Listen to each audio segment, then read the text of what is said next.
Brett, come on, man. I know Aztec's #1 for online safety training, but we really should be out here practicing. I know, guys. I'll be right there. Just let me finish this course on gas detection. Wait. Do you smell that?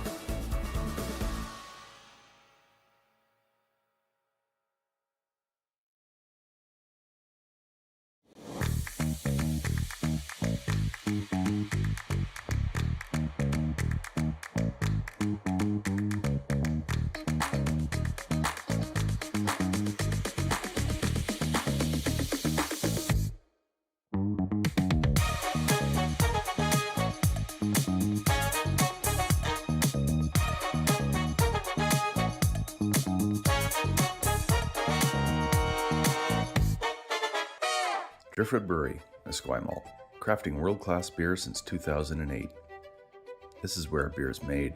With care, intention, and respect for the process, every batch reflects the place we're from and the standards we hold ourselves to. And this is where it's enjoyed. Our tasting room, offering a rotating lineup of West Coast favorites and seasonal releases, right here in Esquimalt. Paired with Thai-inspired food from Dumpling Drop, we're open 7 days a week. Driftwood Brewery, great beer, confidently made. Cheers.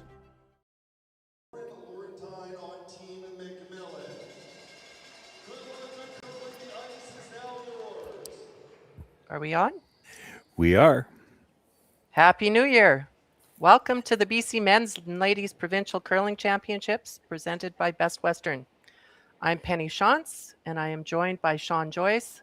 Sean is joining us from Saskatchewan and I'm joining you from Vernon, BC. The curlers have finished the last stone draw. I guess we've missed the introduction, but today we've got two teams. And these are two of the best teams, I would say, in the field.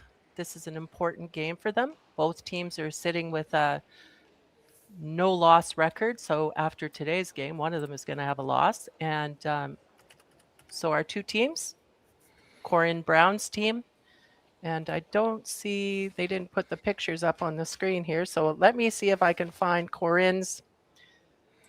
Brown is the skip. Aaron Pincott's the third, Sarah Colton is the second, Samantha Fisher is the lead, and they're coached by Jim Cotter, and they're curling out of the Kamloops Curling Club. Throwing the first stone right now is Team MacMillan. The skip is Kayla MacMillan. Brittany Tran is the third. Lindsay Dubé is the second. Lauren Lenentine is the lead, and they're coached by Nicholas Eden from Sweden, and they're curling out of the Victoria Curling Club. So, Sean, what do you think is going to happen in the first end in this game?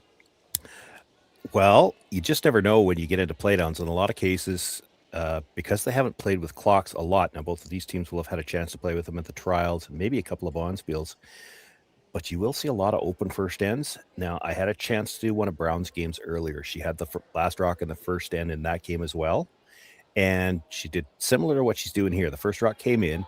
She's going to play the hit and roll to the corner. And she played the delayed corner guard tactic. So you may see her throw a corner guard on the next one, no matter what happens here.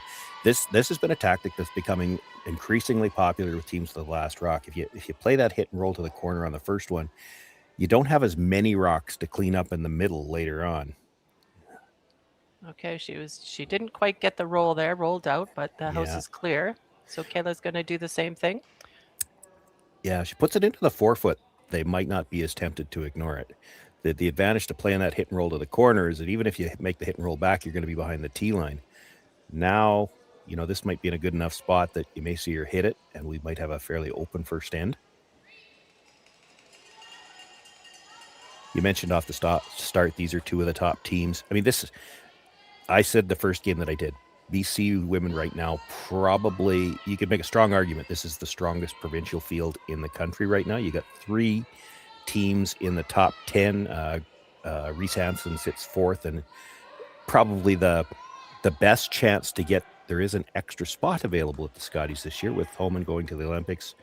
Einerson became the returning Team Canada, so to speak, for the Scotties, and the other two teams moved up one spot, but that fourth berth, the pre-tournament berths, it's going to whoever's got the most points after the provincial playdowns that didn't win a provincial berth. Well, Reese Hansen sits fourth in the country right now. She's about 3/4 of a point behind Grey Weathers out of Alberta.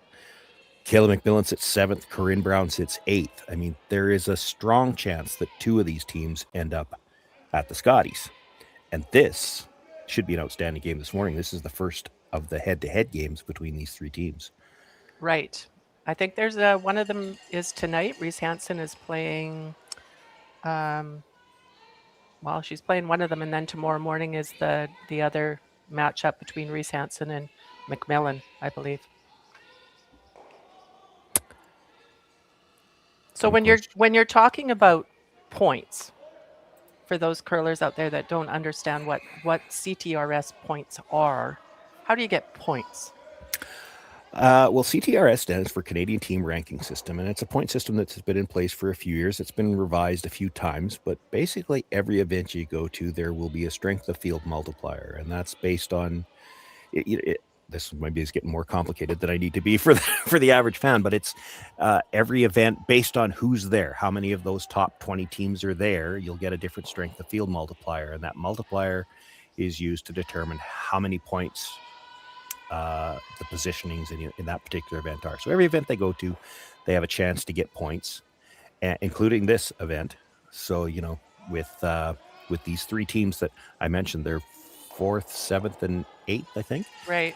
That's not necessarily where they're going to stay, because they get points from this event as well. So you get to the final and lose, you're still going to pick up some good points, because you've got 3 of the top 10 in the country playing in this event. So you've got a very strong strength of field multiplier here.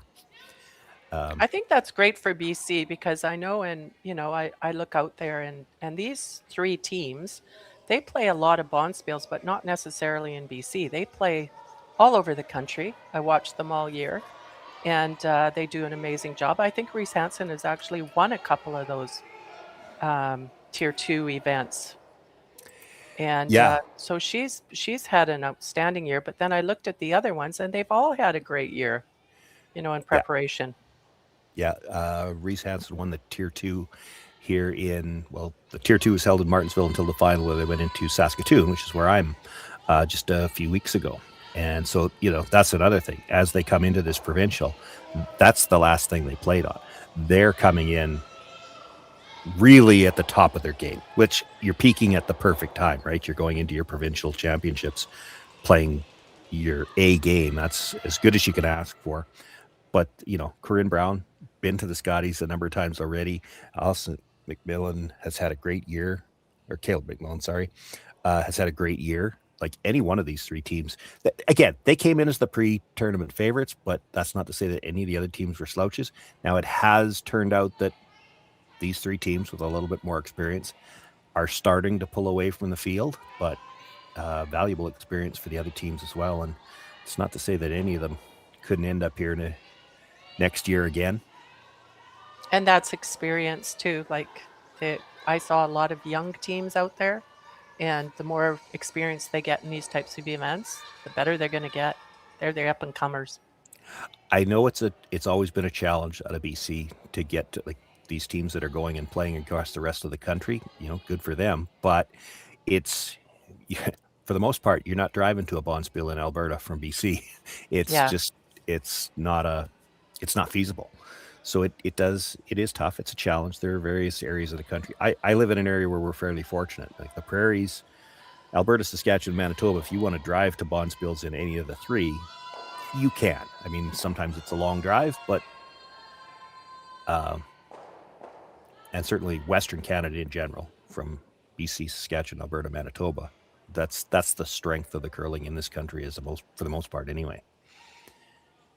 Well, back in the day, they used to have aligned their different places. They'd have a bonspiel in Kelowna, then they'd have a bonspiel in the following weekend in Vernon, and then they'd go to Kamloops.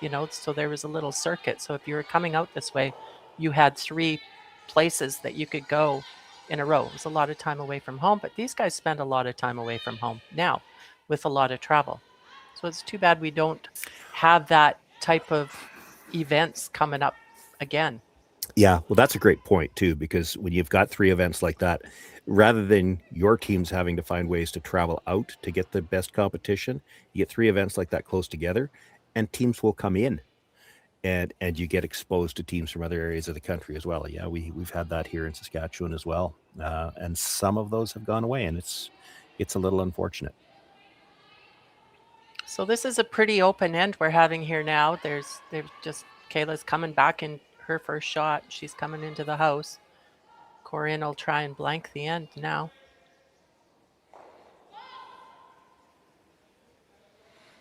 Pretty much seen the same shot the whole end.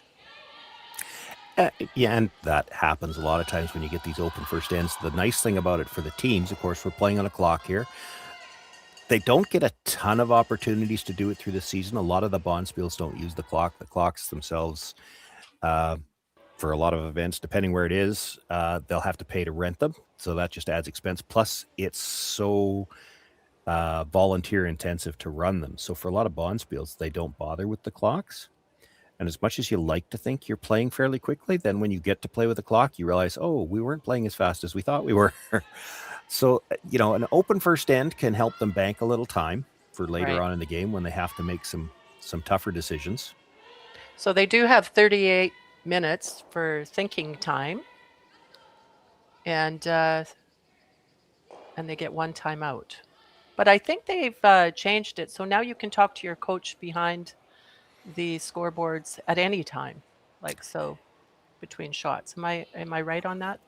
As far as I know, you can. Again, in seniors, we don't worry about coaches a lot, so I haven't looked into the rules on that. I don't know what you're allowed to discuss, whether you're allowed to discuss everything or not. Of course, this started and you'll notice it here in the background. This started during COVID, but it is one of the things I like. You've got one coach at either end, right? So, and that started with they just didn't want the two coaches together, but so. In the odd ends, as we have it here, it is Brown's coach that is behind the skip. As we come back towards the home end, it'll be MacMillan's coach behind the sheet. So it changes who you can talk or when you can talk to them, because the skip's only going to be talking to the coach at the end that they're on going the right direction. I know between ends they can talk about anything, but they don't have a ton of time either. You got 30 seconds between ends. You got to keep the game moving. Right. So now we're looking at a blank end here. Corryn Brown is just going to throw this rock through the house, probably get an idea of the line on this, the way she throws her rock, to see if it's going to shows any indication of curl or backing up, or is it straight? Yeah, and I would expect she's throwing this. Yeah, it looks like she's going to throw it inside out, because you don't get a lot of chances to throw these types of shots in the game, and it's sure nice to get a read on it.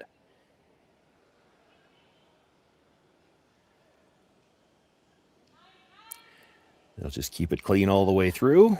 And we're finished the first end. Oh, or is there? Yeah, that's Nope, the that's first it. end. So will we be back? It's 0-0. Corryn Brown is blank the first end, and we'll see you in end 2.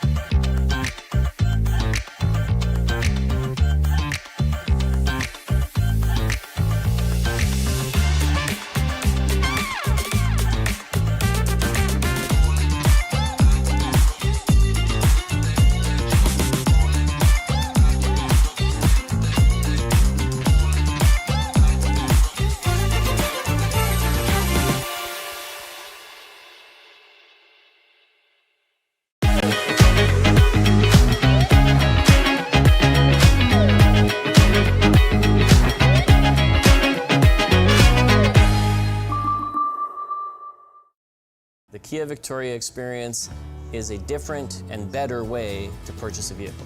We believe that the more positive your car buying experience, the more you're going to love your Kia. When we say the right thing to do, we're talking about putting the customer's needs first. It's about being honest and transparent, both in sales and in the service department, and it's also about treating everyone equally. If you haven't considered Kia Victoria, I would say come see it for yourself. You're going to be impressed with the people that you meet and impressed with the product. Driftwood Brewery, Esquimalt, crafting world-class beer since 2008. This is where beer is made. With care, intention, and respect for the process, every batch reflects the place we're from and the standards we hold ourselves to. And this is where it's enjoyed. Our tasting room, offering a rotating lineup of West Coast favorites and seasonal releases, right here in Esquimalt. Paired with Thai-inspired food from Dumpling Drop, we're open 7 days a week. Driftwood Brewery, great beer, confidently made. Cheers.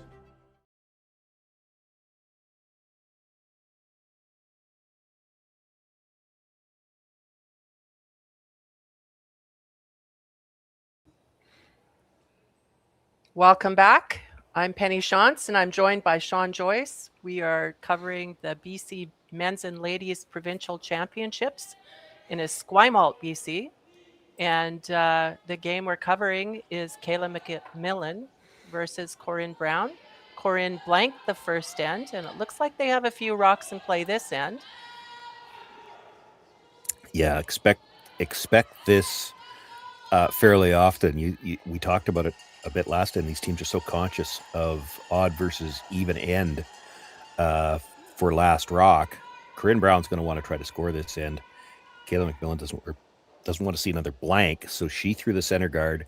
Brown throws the come around, and now we're going to see these two teams try to jockey for position in the house, which is always interesting. It's all about setting up your angles here. Right. This is where So I is wish Corryn Brown happy here to take one in the second end? I know you had mentioned.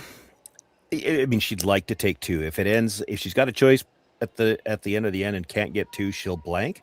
But you will see most of these top teams, blanks aren't as easy to come by as you might think. So that they like to get that hammer in the even end, and then the presumption is they're going to have the hammer every even end. So she's going to play a little bit more aggressively to score here, try to set up her deuce. I wouldn't say she'd be happy to take one here, but for instance, if this was the eighth end of a tie game, I've seen lots of teams that feel like, we're good to score an 8. If we take one in 8, force one in 9, we've still got last rock coming home. Even if we give up 2 in 9 after that, we're one down with coming home. I don't know that she'd be quite that aggressive in the second end, but you and I were talking about it off air. We never, our generation never thought about odd versus even end, usually until the last 3 ends. These top teams now, with the shots they can make, and it's not just the ability of the players, the equipment is so much better. The brooms, the rocks, the ice, they have confidence that they can make any shot anytime, and it makes for some outstanding curling. Right. I have a kind of a funny story about rocks in play. So I was actually coached by Kenny Brown, which is Corryn Brown's dad, and I'm sure he's there watching. And Ken is just is known as Downtown Kenny Brown in Kamloops. He's just an amazing curler, and I've always respected his insight on the game and his knowledge. And one thing he told me on a situation like this was, don't be the first one to hit a rock when you're coming around. Line them up. Well, we played in the senior championships last year in the final, and we had one end where we had every rock in play. I have a picture of it. And I sent the picture after the game. The other team actually stole 2 on me, Sheila Cowan. And I said, Ken, you didn't tell me when I was supposed to hit. And he goes, oh my God. Like every rock was in play around the 4-foot. It's one of the funny things that happened. You know what, though? It won't happen likely here, but usually you won't see anybody play a hit until one of 2 things is going to happen. Either the team with last rock, the angles start to run against them and they'll start peeling to make sure they've got room to score, or somebody just misses an angle and it leaves a chance to play something in the house. That one's a little short, but she's still got good angle on that red that's in the, she'd like to have had that right on the corner.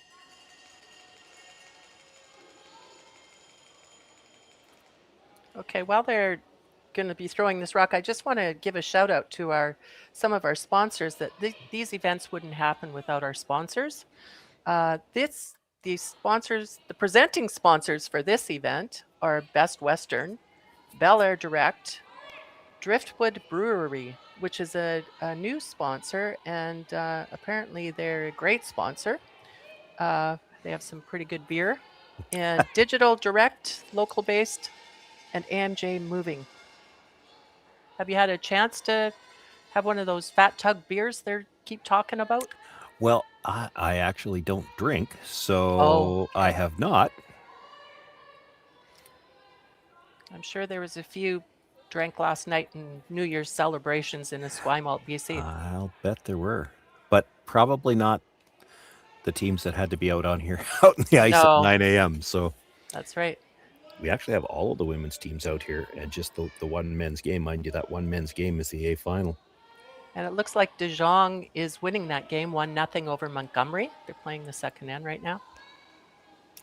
This is what I just talked about. The angles in the house not looking good right now for Brown, so she's going to peel the guard. She needs to open things up here.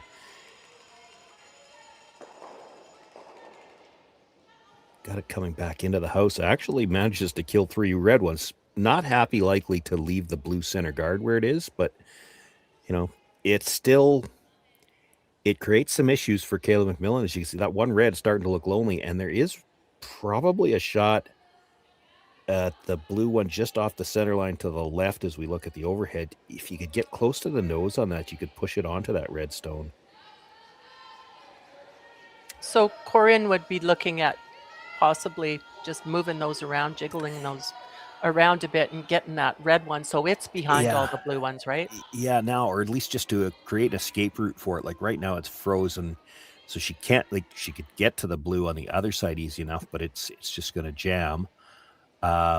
Brittany Tran here is going to look to come down to the pocket of those 2 blues. She's got to get another red in a good position now with 3 of them having just left the playing surface. They're going to have to go for weight on this. Good rotation. They should be able to carry it a bit.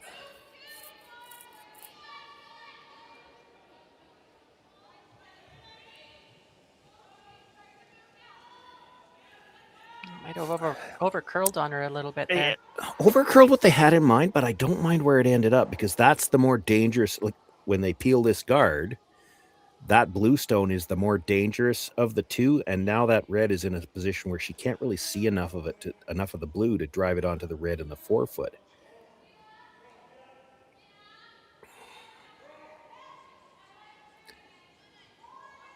Erin Pincott throwing this stone, the 3rd stone for Corryn Brown. Yeah, she's got nice rotation. I did it was their second game of the event, and at that particular time, she had more rotation on her stones than anybody else on the sheet, and they were able to do more with her stones. Now, ideally, you'd like to be a little bit more consistent across all 4 players, but there's so much curl here in this building and with these rocks that you need to have that little bit extra rotation to hold your line a bit better, and they'll all make that adjustment as the week goes on, but she had it early in the event.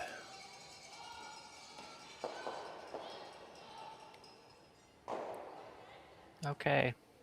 So now it's changed the scenery a little bit. You got 3 reds in there. Little bit. They would have liked to have gotten that one out.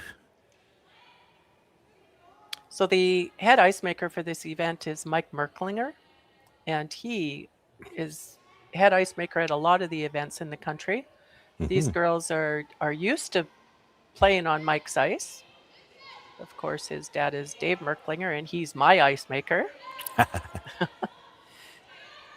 And he's there watching as Alyssa Kylo is playing on Kelsey Powell's team.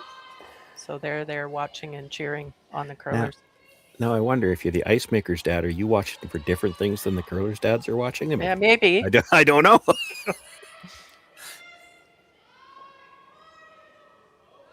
I'd like to get the flop on top of that red stone. The flop on top of the red was pretty good. I don't think they're probably thrilled about the overlap on the 2 blues, because I think if she hits red on the blue, they're both moving. You might not get the second one out because it's going to be very thin. Well, there's a comment: when there's staggered guards, use them or lose them. So it looks like she's chosen to lose them. I think part of it here also has to do with the fact that she doesn't have last rock, and they weren't able to make the double in the last one, so that blue is sitting in the back 12-foot. you start to let too many blue rocks pile up, and there's always the possibility they could end up on the scoreboard. That's right. And that's what Oh, Corryn wants. our rock counter has started to fail on us. I'm not sure how we got 6 rocks to 4 left, but skip rocks left to come.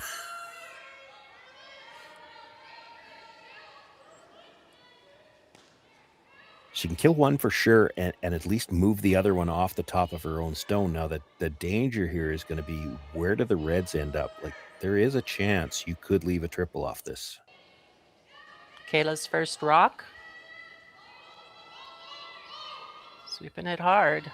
Big weight, hoping to kill that second. Oh, it didn't even touch. Oh, okay. Red is still sitting 1, but those are pretty lined up. Yeah. Corryn's got to make a decision here.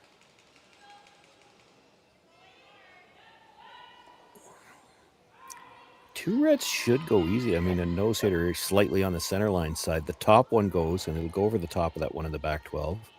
The one in the 4-foot goes. The question is going to be, can you break the other 2 up? It would be The nice if shooter's she could hold her shooter in here. Yeah, she should be able to hold the shooter. But she does, I think she wants to roll off a little bit. You don't want to leave it in that same line. She'd like to be able to get rid of the red later. Yeah. What I'm not sure is, and I don't know what you think, Patty, I mean, they're not dead lined up. When she hits this, will that red stone in the 8-foot, will it pop off the top of that blue stone so she can get it out on the next one?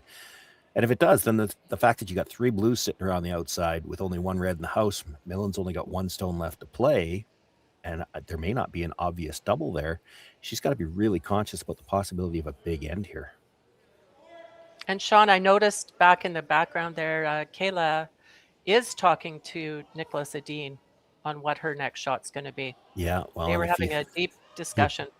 If you have to talk about angles, you're not going to find a better one to talk to than Nicholas. A little thin on that one. Yeah, little error there. I'm not hitting that. I'm throwing a guard.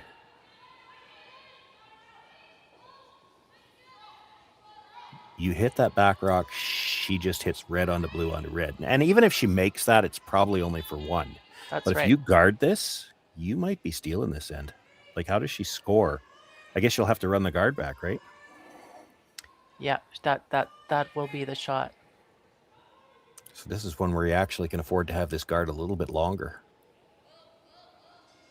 Put it between the 2 logos out there. Yeah, halfway. Yeah. Tighten your eyes a bit.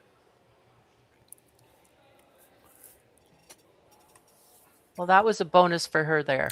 Yeah, I'm sure they weren't expecting it to get missed that way, but it was one of those things where Corryn probably in her mind, and we talked about it, she didn't want to stay right there because then she wouldn't have had a shot for the next one to get that red out, and maybe took either a little too much ice or maybe threw it a little too positive and rolls out. Didn't even kill the back one. This is a steal opportunity she didn't think she was going to have.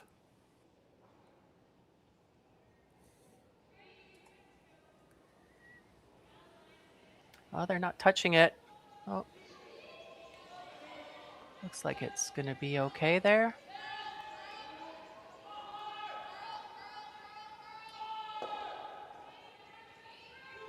Curl a little bit more. Yeah, they'll finish here. There's a nice spin at the end. Okay, so she's going to either play that straight. Yeah, and she is. Yeah, it's all she's got. Automatic.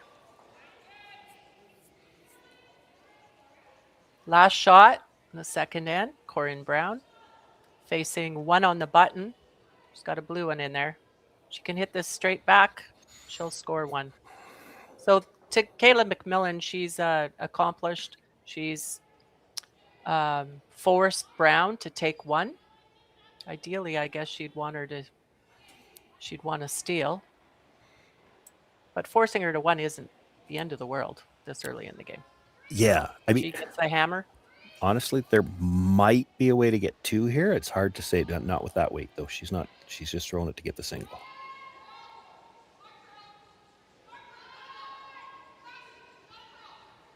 Got to be very close to the nose on this. She's close to over curling. She is. So it's a steal of 1 for Kayla MacMillan. And we are finished the second end at the BC Men's and Ladies Curling Championship.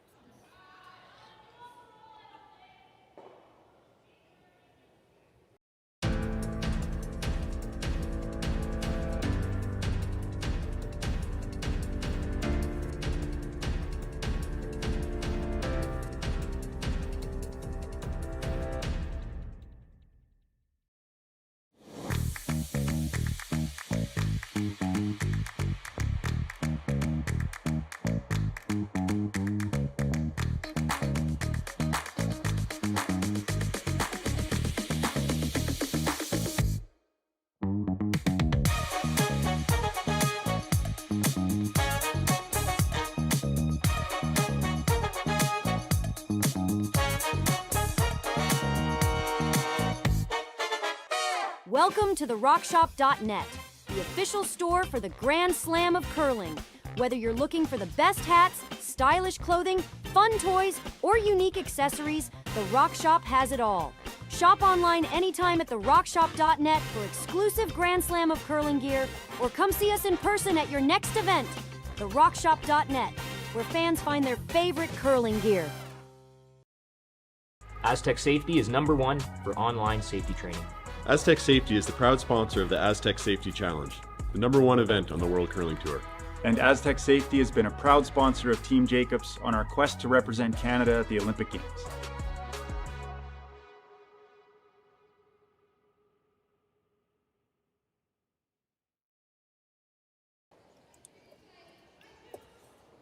Welcome back to the BC Men's and Ladies Provincial Curling Championships presented by Best Western.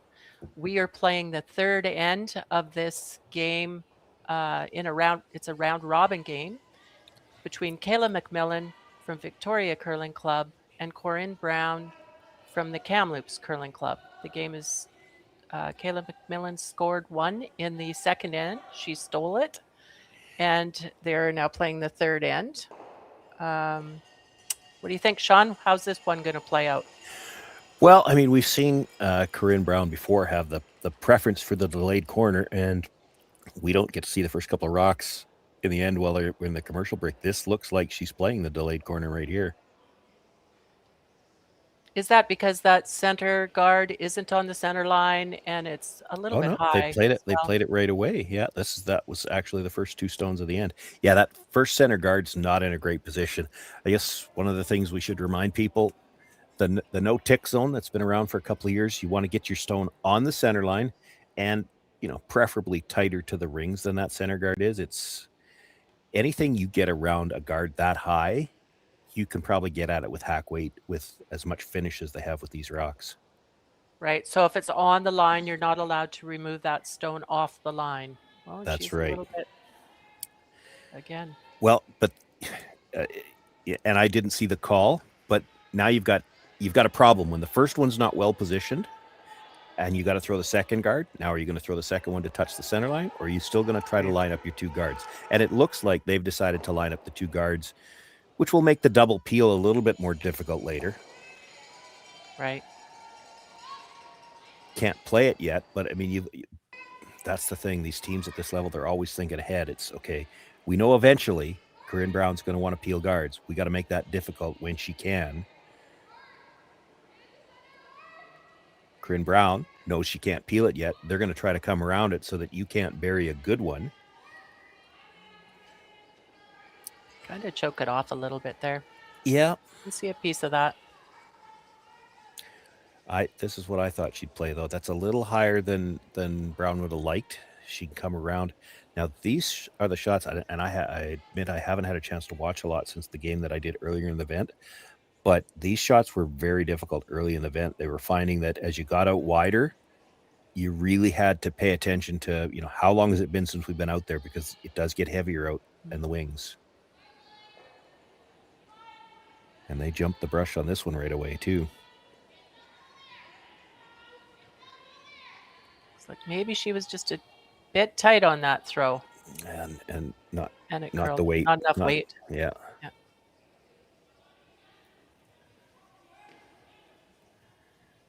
Just want to mention that all games are streamed through Curling Stadium and can be viewed on the Curl BC YouTube channel as well. There's some A final in the men's side. The men play a triple knockout format, so the A final in that is being played right now.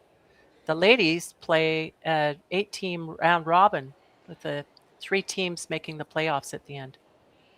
So they've got 2 different formats going here. They also have the U20s that are playing in the curling club next door, Esquimalt Curling Club. It's a beautiful facility, the arena, and then there's the curling club is attached to the other side.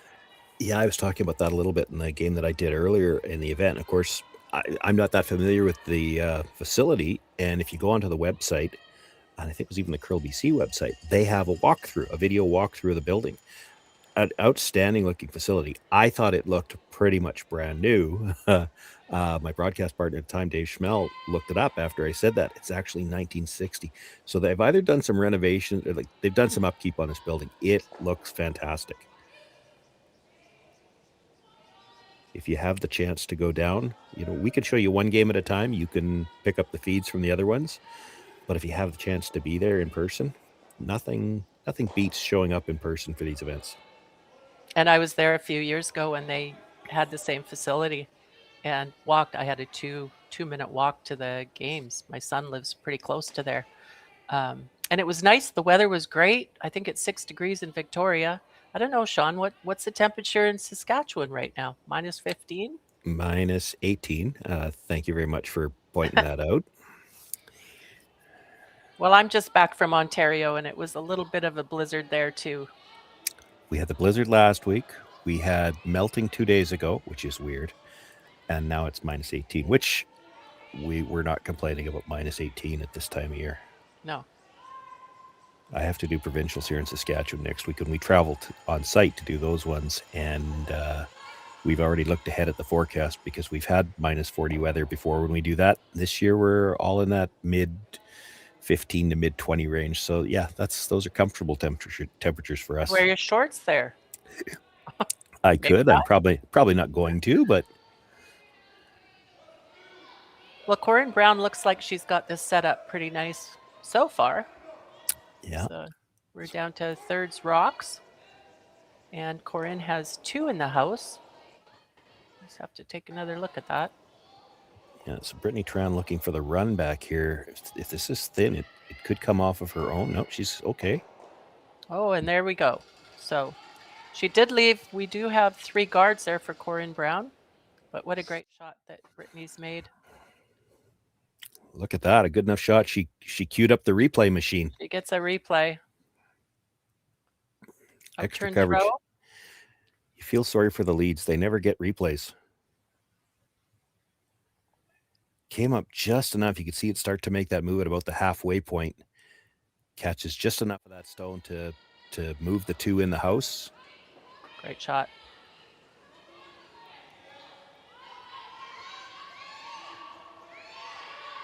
So Corryn will try again to come around those rocks, and oh, this one looks like it's hanging out there a little bit. Gets the bonus tick and is still going to end up behind cover. A little tick and roll, but it's not in an ideal position. It actually comes out past the guards. She's calling for the draw, but somebody from the hacks is going to point out we can see all of that. No, she's still going to play the draw. This is a gutsy call. You start ignoring your opposition stones when they've got last rock. This can turn into 2 in a hurry.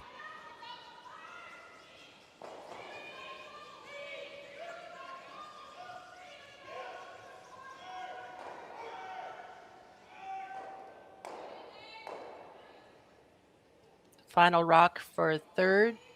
Kayla MacMillan's third. Trying to get it in the 4-foot area, I would think, as top 4-foot. This one's running too. It's a long ways out there. Oh, it did this. Oh, she just got it by. If the guard was in the same place, it would have rubbed.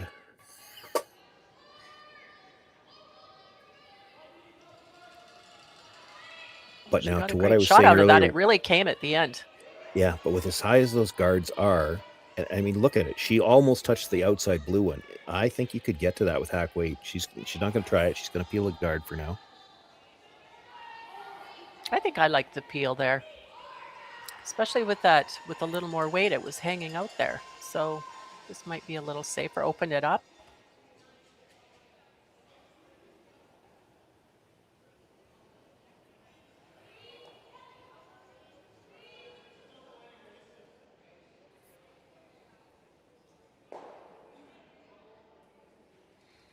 Well, She's successful.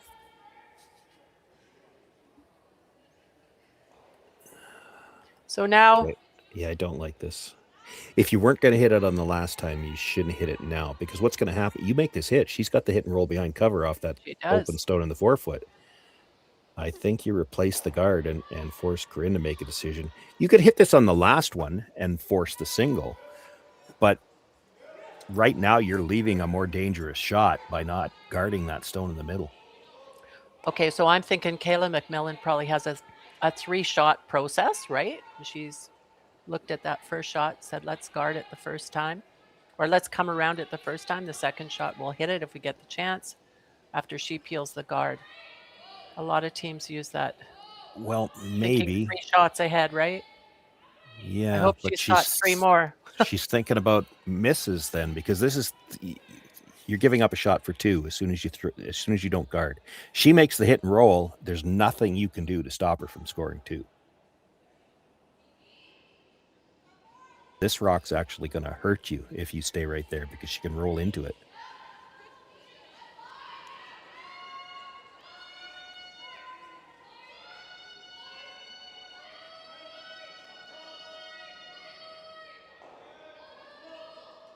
That's actually probably better, because now if she makes the double, she's got to stay right there. It's a nose hit to make the double.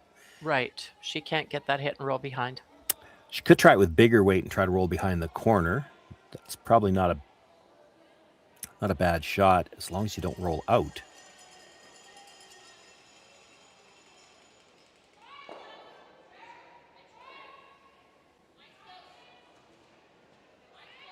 Yeah, we didn't really see them talk about where they were trying to roll on this. The nose hit makes the double, but then you're allowing MacMillan to play the hit and roll underneath cover, and you'd be forced. It's a tough, I mean, you're talking about a 5-foot roll to get behind the corner guard, and you still have to make the double.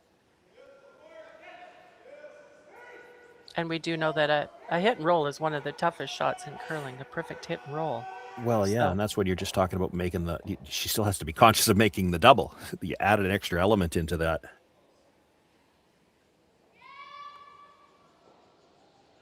Well, she's holding it. She could have been a little tight there. Yeah, she's not getting the double, and she's not staying. Okay. Little error there. Kayla has an opportunity now. Yeah, it's another steal Come in there. opportunity. She guards this perfect. Corryn only has 1 rock left, and she's got 1 on the button.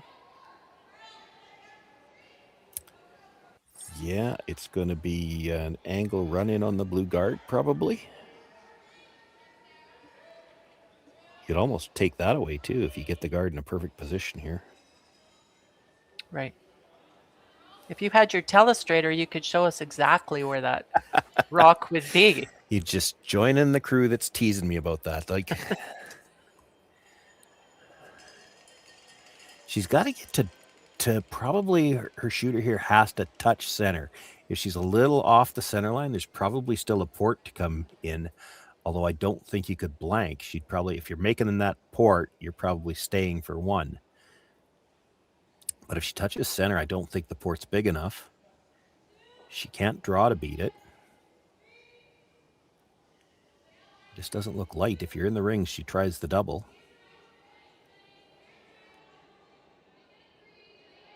Oh, it's coming down. She's fine.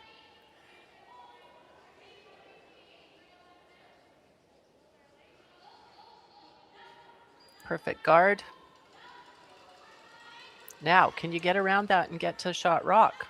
Yeah, it did spin over a little bit at the end. She only needs about back 4-foot weight to move it far enough to be shot. The tricky part here, and probably what has them worried, is where do you put the broom? Because they've tried a few come-arounds, and everything has stayed on that outside corner guard until the very end, and it still ends up buried. So when you need to throw weight to move it, now where do you how far in do you have to move the broom? This is going to be a little bit of a guess on ice. And they might be a little bit inside that path that they were throwing, where it was hanging out there. Yeah, they definitely are. Yeah, that's a good point. This might run completely different. If it starts to curl earlier, they might have a hard time getting it by.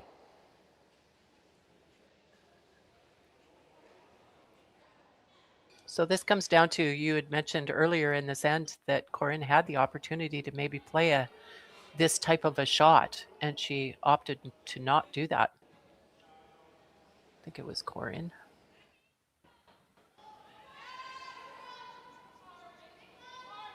Must be close. The brushers are a little bit of clean, a little bit of brush. Yeah, it's moving. Has she got the weight? Line's going to be great. Looks pretty good. Does she have the weight? It's a great shot to score 1 in the third end. So we have a tie game, 1-1 after 3 ends between Team MacMillan, Team Brown, BC Men's and Ladies Curling Championships.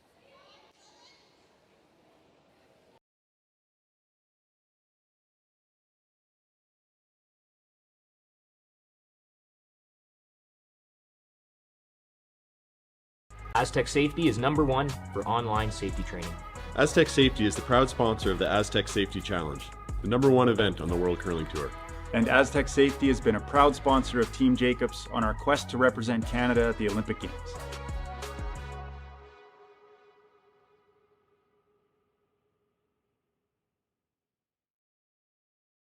Driftwood Brewery, Esquimalt, crafting world-class beer since 2008. This is where beer is made with care, intention, and respect for the process. Every batch reflects the place we're from and the standards we hold ourselves to. And this is where it's enjoyed.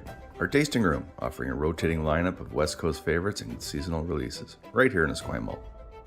Paired with Thai-inspired food from Dumpling Drop, we're open 7 days a week. Driftwood Brewery, great beer, confidently made.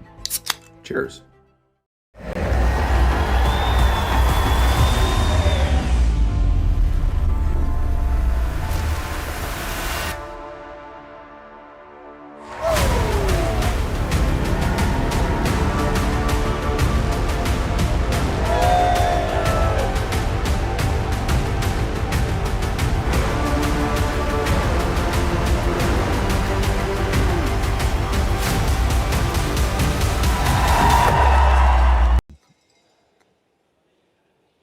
Welcome back to the BC Men's and Ladies Curling Championships, brought to you by Best Western. We're at the Esquimalt Curling Club in Victoria, BC, or in Esquimalt, I guess you could say either. Our game we're featuring is Team Kayla MacMillan from the Victoria Curling Club versus Team Corryn Brown from the Kamloops Curling Club.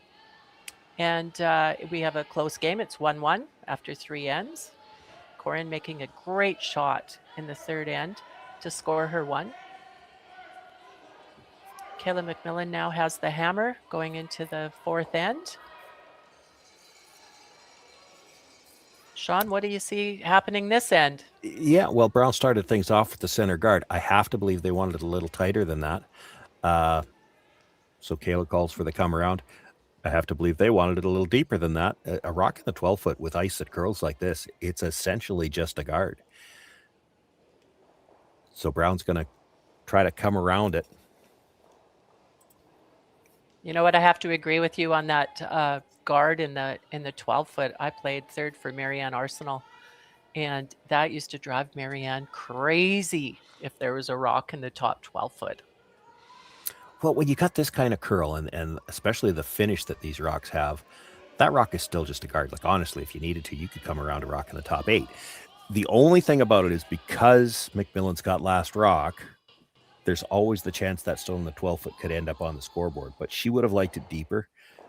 Brown would have liked that draw deeper because now there's a chance for Kayla to, deal with that cluster in the middle.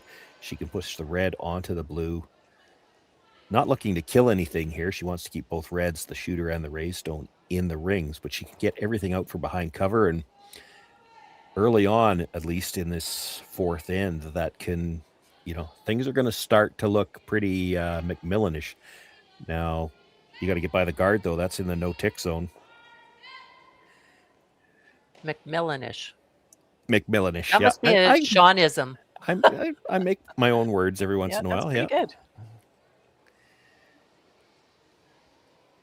So remove that stone from the center line. You cannot do that in the first 5 rocks. It goes back. The shooter comes out of play, and advantage back to the Brown team. They can try to do something. Again, she doesn't like those 2 rocks that close together because it gives MacMillan something to do. So she's going to try to tap the blue one. This is the early parts of most of these ends. It's all about manipulating angles. Now, usually the way we talk about that, it's somebody comes to the top of the 4-foot and then it's freezing on the corners. We had a couple of draws come up short now, and that just changes the way they have to manipulate angles, but it's still, they're all trying to set up their own better angles. Again, I Good. see Kayla after holding the broom on the last shot. She went right back to Nicholas Edin. So they have a big communication going on there on what he wants her to do.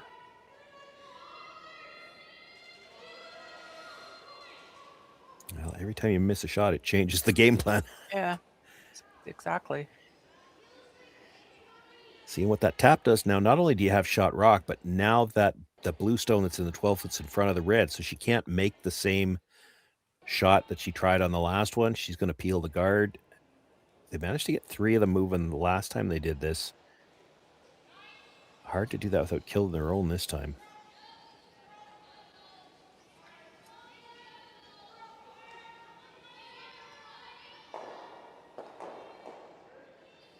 Got them all. She did get them all. What a great shot. See that replay on that.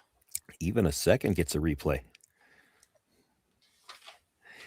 It was always going to be tough, like just because the blue and red were so close together. She was going to get all 3 blues. It was probably touching the side of the red. As you can see, just touches it, but touches it enough that, or just enough that it still comes straight back and takes that stone off the 4 foot. Okay, if you were scoring her, Sean, would you give her bonus points for that shot? Do they still give bonus points? Yeah, that's a bonus. That's a bonus point shot if you're still using that system. Yeah. I'd give her bonus points for that shot. Oh, for sure. Yeah. But I thought the official scoring. No, I don't. And I've never done the scoring, but I think they got rid of the bonus point thing.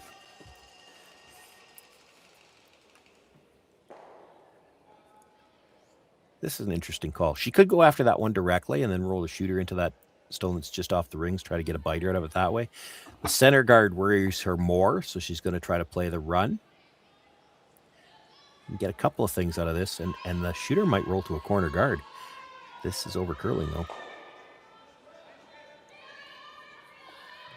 Okay. But she has her corner guard. She does. We'll see what Corryn does here. She's going to come around here.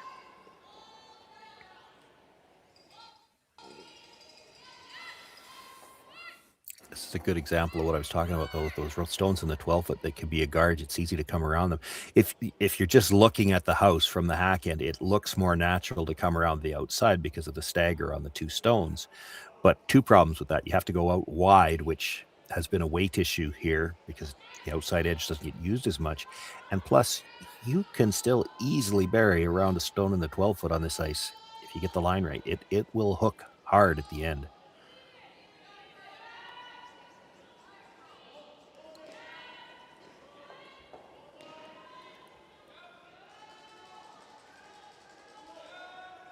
A little offside sweep trying to make this curl.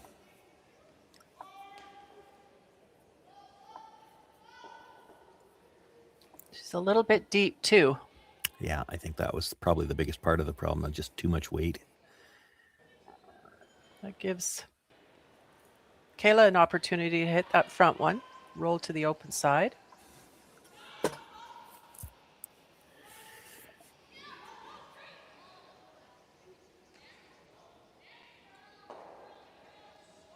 Probably could, if it overcurls, she probably could make the double, but I don't think she's in the rings if she does that, and then Brown will come around again. I don't think he gets shot off this, but you roll to the corner in the rings. It's a tough one for. Oh, she might be able to get shot. No. It's But tough. I don't know. I don't think Corryn will come around that corner guard. Yeah, that corner guard's not very good for her. It's tough to ignore this one, and then no matter what you do, no matter where you end up with this, there's a chance Kayla MacMillan plays a draw on the next one. She might come around the corner guard. Yeah, if you're going to get forced, you may as well get forced to 2.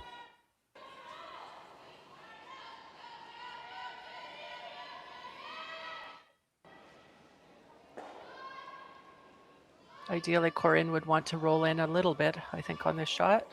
She's not going to. Yeah, she would like to be full 8. She's not going to use her corner yet. Still thinking about trying to keep the blank alive. If you make the hit and roll over somewhere in front of that blue one at the back, there's a chance for a jam. or a hit and roll out where the blank's still going to be an option. And Sean, is that because it's the fourth end right now? So later on in the game, would she have gone around that corner guard? I'm wondering if it's just the fact that the corner guard might be a little too high. Okay. If that corner guard was tighter, you come around it and it's hard to chase around it. It's a pretty long corner guard. If you make it really good on this ice with these rocks, you could probably chase it out. She is going to have to make a decision on her first one, though, because you're not getting back to a... You needed to make that roll to get back to a blank opportunity. You're on to skips first. You're not going to have a chance, not likely, to get back to a blank. Well, they banked some time in this end as well. Both teams Yep. are sitting really good with time. Normally you take your time and you divide it in half. And after you finish the fifth end, you should be pretty close to that. If you're not, you've got to bank some. And both teams are well ahead in time. Yeah, we had a fairly open first end, and as you said, this one's been fairly open as well. So that's given them that chance. But you know it's coming just because of the way these are two solid teams. You know it's coming where we're going to have an end with rocks in play, and it's going to burn through some of that thinking time because they're going to have to examine some angles. Okay, a nose hit there. So now the decision. Yeah. Is she going to freeze to that back one? That would be my tendency to think. It's hard to come around that corner into a good spot where they can't chase it out.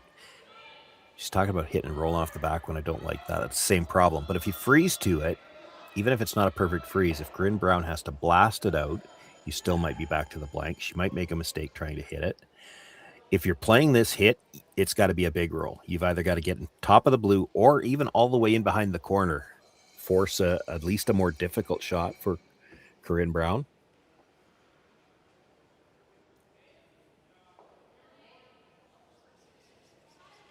And that's tough. We talked about it last end, how these hit and rolls are never easy. Now, she's not having to play a double here, but to get in front of the blue stone, it's a 5-foot roll. To get behind the corner guard, it's close to 7. This is a long roll. And would it be deep?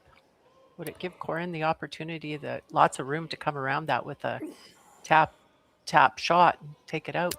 It'll be deep enough to do that anyway because the guard is so high. Still, it's a finesse shot. You can at least force her to play something not quite so open. Ooh, that was a big set. It was. Quiet weight, though, should come up. The problem with quiet weight is it's hard to get a big roll with that. Well, she's getting it.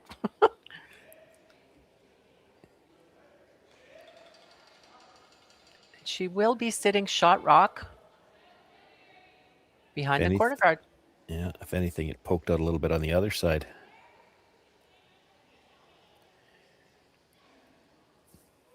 You hit a stone at the top of the 12-foot and it almost rolled too far to the back to be shot rock.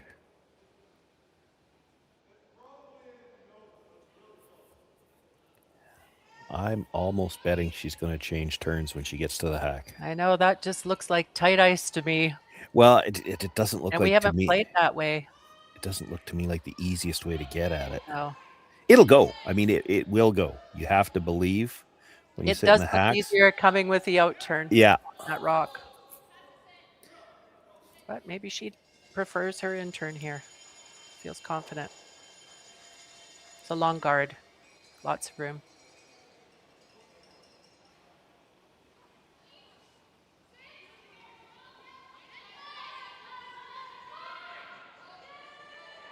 Just cleaning it. Yeah, they're working They're to get by sweeping the it. guard. Oh, she just ticked the guard. There was no hesitation when she got down in the hack that she was going to throw that rock. I don't know if as a skip, I might have gotten the hack and looked down there and went, oh, that out turn looks a little bit easier. Yeah, it happens all the time, right? You get down to Right. the hacks and realize that the other turn looks a little better. Or your sweepers, they might say, did you think about the out turn there? Might have been a better call. So what's the call here now? What's Just the Kayla, open just draw. a draw for 2? Yeah, straight draw. Not even worried about the backing. She's got enough ice. This is a straight draw to the pin.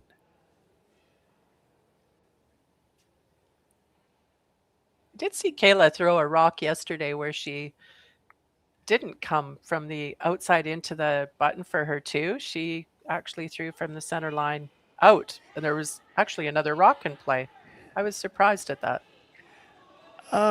Yeah, I didn't see the particular shot, but you'll see it every once in a while, especially early in a competition when you'll take, well, we know this path and this speed, but, you know, we're 3 and 4 games in for these two teams now. They feel pretty confident, I would imagine, by now with all the paths. As long as they can avoid going out wide, because that is where it gets a little heavier. She's got a nice one here. Kayla picks up her 2 points. So after 4 ends, it's 3-1 for Kayla MacMillan over Corryn Brown going into the 5th end.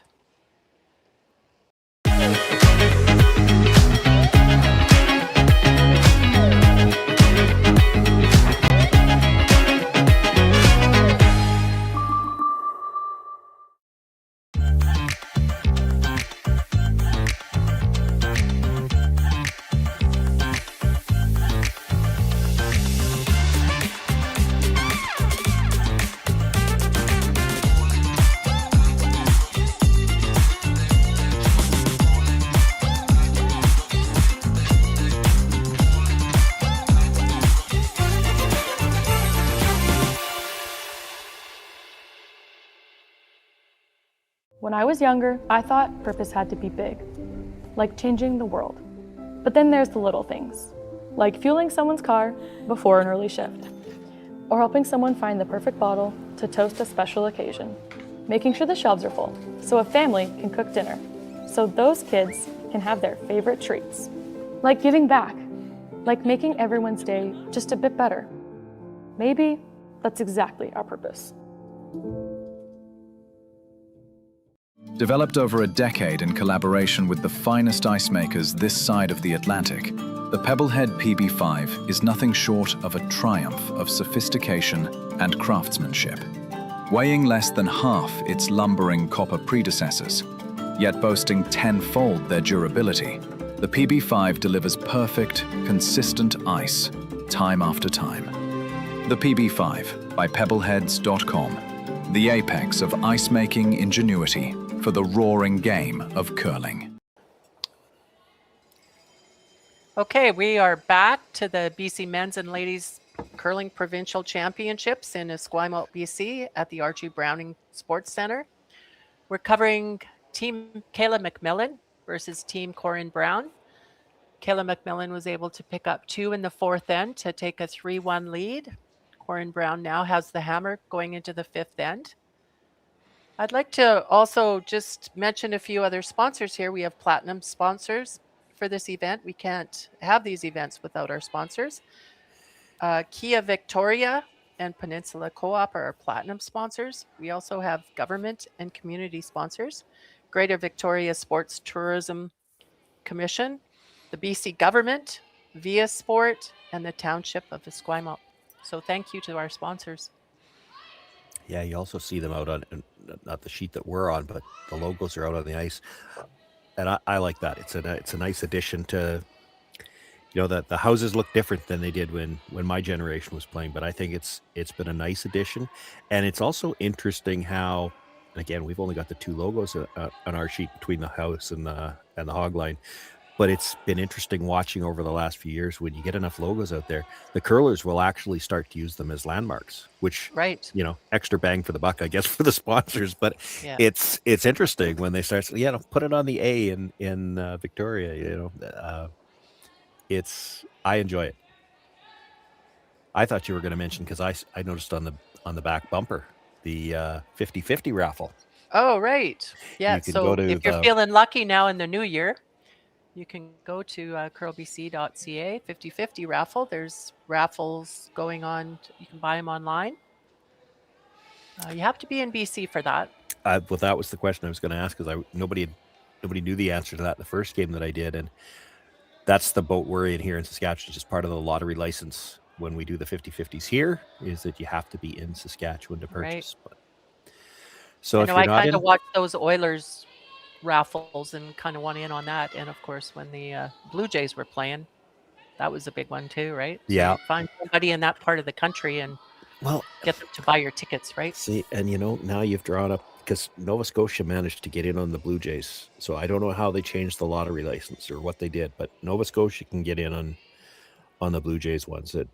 It's all in the licensing. I don't fully understand it. I understand that it's a licensing issue, but we just keep telling people in Saskatchewan, if you're not in Saskatchewan, so I'll tell you the same thing here. If you're not in BC, it might be time to call up that auntie that you haven't seen in a while and tell her to buy you some 50-50 tickets.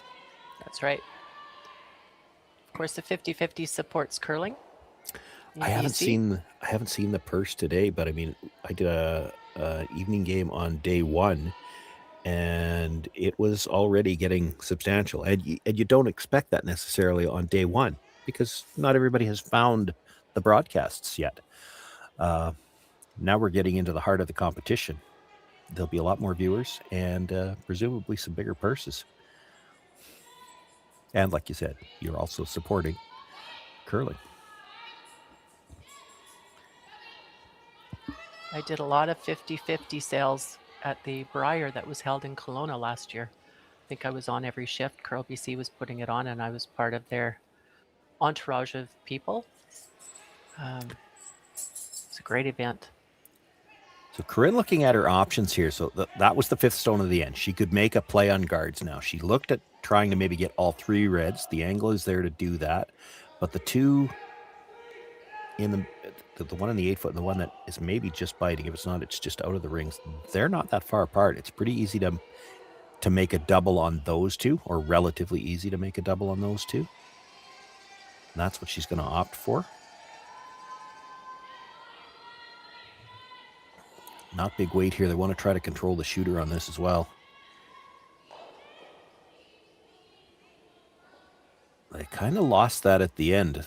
Makes contact with the second stone, but not enough to get it out. And she left a center guard. So Kayla's continuing to go around those two center guards. Could she get herself in a little trouble here, or is she feeling, Oh, she could. she's too up in the game? She's putting the pressure on Corryn. Yeah, well, she could get herself in trouble, no doubt. There's a blue one buried around the corner now. It's second shot right now. But, I don't know what else she's got at this point in time. The way they finish, I think she could actually come by the red and end up dead buried on the blue. She's a long ways by the guard, though.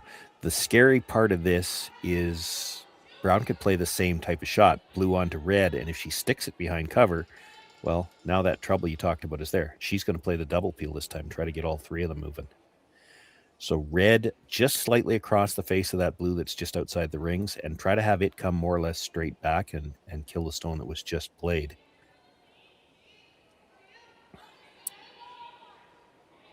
She could probably go after the blue-red directly, like the blue rays onto the red stone that was just thrown.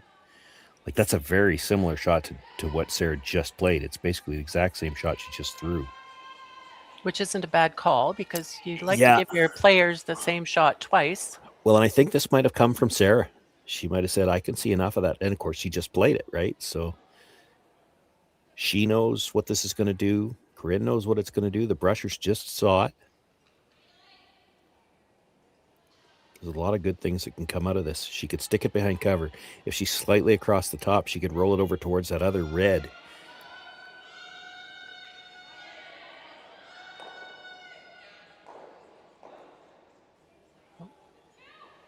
So on that shot, would it have been an option to just play that maybe with a little lighter weight?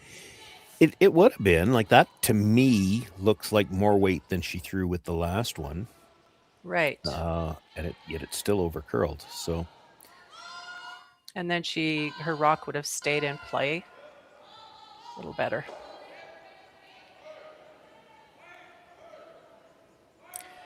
Left the guard on the center line too. So Brittany, another chance to bring one around. And now that blue stone will be a rock's width higher. So there'll be a little bit more separation between the rocks if you make this come around. This has got better line coming in as well. Sean, have you heard anything that we're playing on an end sheet? Sometimes that end sheet is a little bit different, especially on the right-hand side where you've Yeah. got the wall there. Have you heard anything from the curlers on that? I haven't. No. Okay. Do you think they're keeping that, watching it a bit, especially in the later ends? No doubt they are. No doubt they are. It's a little tougher now because that rock got well underneath the bluestone, so she's got to get really close to the nose, which means a little tighter by that red guard. You're sweeping it hard. Be a little tight there. That's a little too tight by the red guard. Yeah.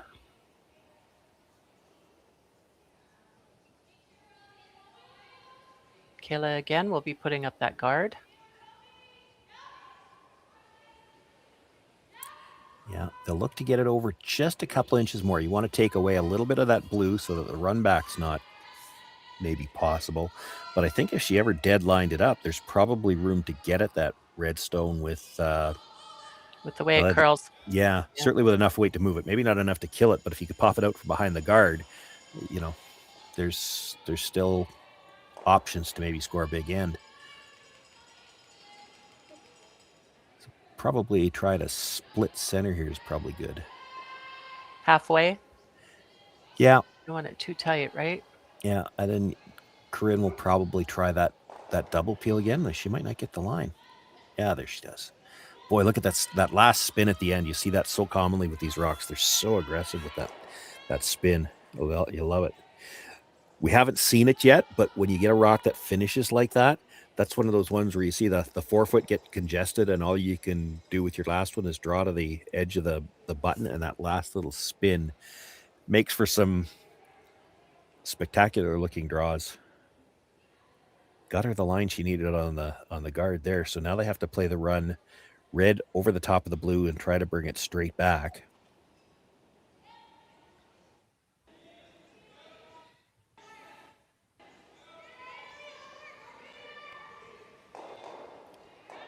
There we go. So now Corryn's sitting in a pretty good position. Yeah, She's I could not have drawn that up any better with the telestrator if I had one. You do have to get a bit of a roll here. Nose hit. I mean, it's a thin double, but she probably tries it. If you only roll about a foot and a half, it actually makes the double easier. There's more distance between them, but the angle will be better. And you don't want to roll dead in behind the corner because then she'll try to corner freeze it. So it's not easy to put this stone in a perfect position. You actually could make a case where you might be better off to come just across the face and roll a couple of inches the other way and make the angle really thin for the double. That's what I would think they're playing. Well, they initially indicated a broom side, yeah.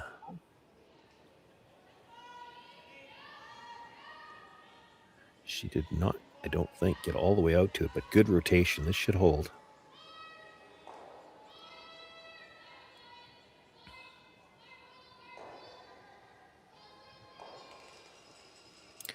Oh, that's really good. Got the roll there. Yeah, that's a pretty good shot, Kayla.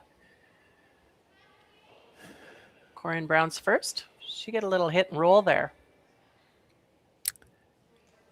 Is that the correct call, though? Because Kayla might just, if it's too good, she might just come and draw up to it and take it all away. Yeah, I mean, yeah, that she'll have to chase it. But this is your choices. It's either this, or you could try to corner. Oh, you're thinking roll the other way? I was thinking corner freeze it. I mean, you're going to get forced anyway. So you play the corner freeze. There's still a chance you get two out of this. Oh, yeah. I'm could thinking roll. that You're thinking roll. Yeah, that red rock is second shot. Yeah, the red rock on the other other side. Corryn's looking at two, but she's not right now. Oh, no, she is. She's looking at two. No, I mean, she's not looking at getting two. Oh, okay. Yeah, she's facing two MacMillan stones right now. Yeah.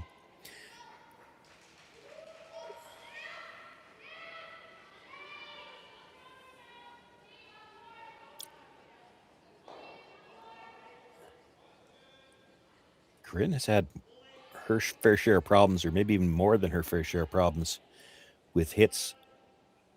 And it's been Rolling the out. 7 stone, but it's not always a question of overcurl. That one was an overcurl. She had one that undercurled earlier in the game. She's given away a couple of steal opportunities, made a great shot in the third to actually pick up the single after missing her first shot. And now Kayla has the opportunity to force Brown into taking one. Just do not leave the double here. That's all you need to worry about.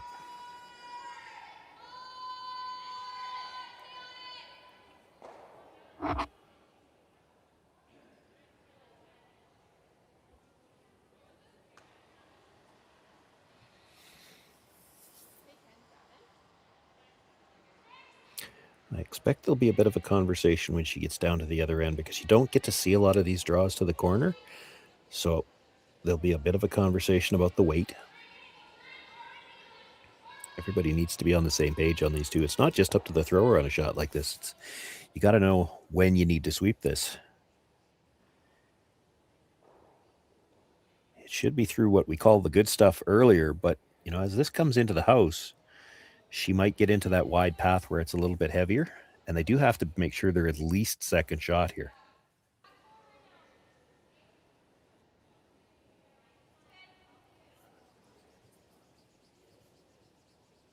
There's your discussion. Yeah. Just being totally sure on this because they don't want to give a chance. There's a limit to how sure they can be, though, because you think back to how this game has gone. I don't think we've seen too many draws going this wide. It's going to be a bit of a guess. So they won't just be talking about this game, but, previous games. What were we finding? What's it doing at the edge? It also matters where this curls, because she's going to be in the good stuff for most of the way down.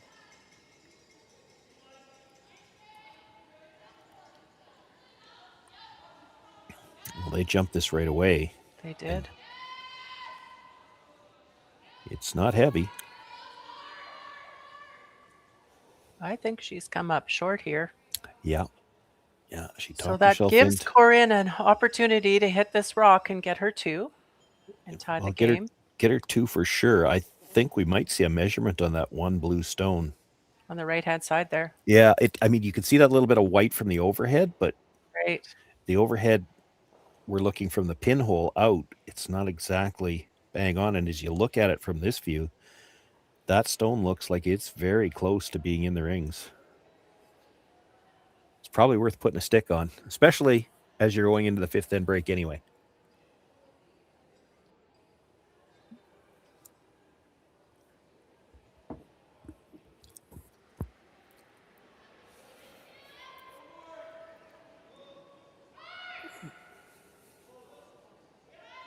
She's sweeping that pretty hard. Yeah.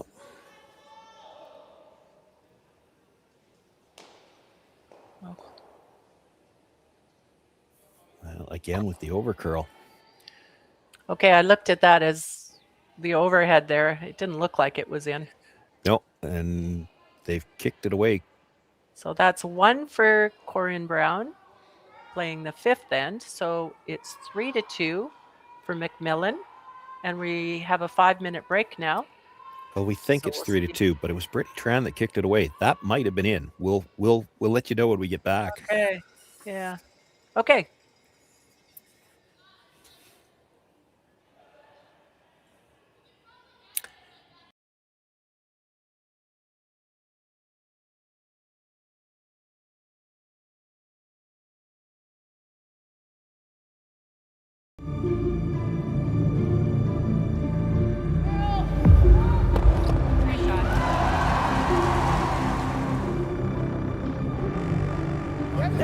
Yes. Whoa. Oh, boy.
Driftwood Brewery, Esquimalt, crafting world-class beer since 2008.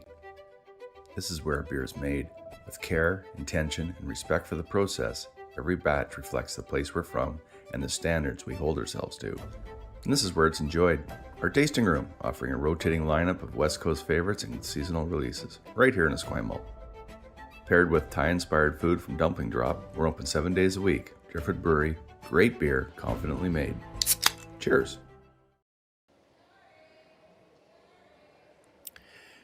Still in the fifth end break here on our feature game, but we'll quickly recap the scores.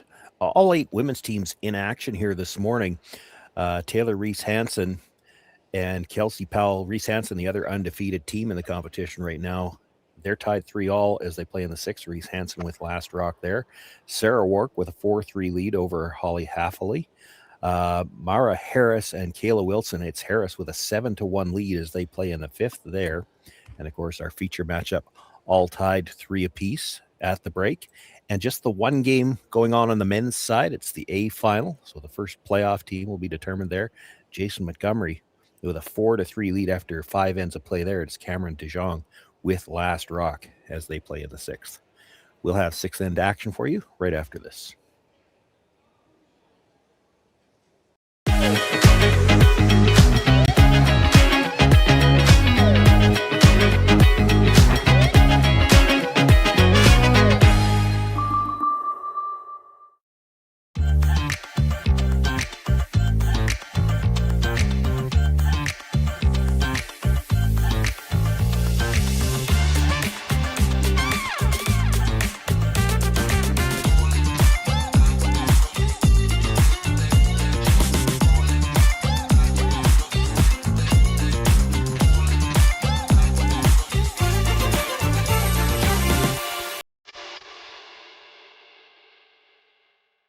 Hey Ben, what's the Aztec Safety online e-learning website again?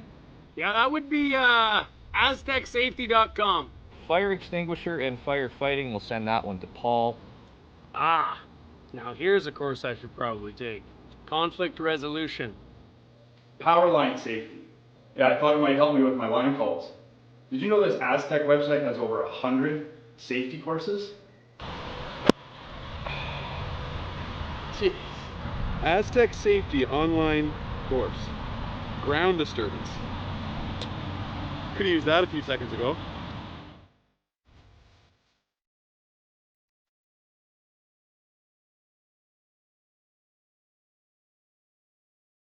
When I was younger, I thought purpose had to be big, like changing the world. But then there's the little things, like fueling someone's car before an early shift, or helping someone find the perfect bottle to toast a special occasion, making sure the shelves are full so a family can cook dinner, so those kids can have their favorite treats. Like giving back, like making everyone's day just a bit better. Maybe that's exactly our purpose.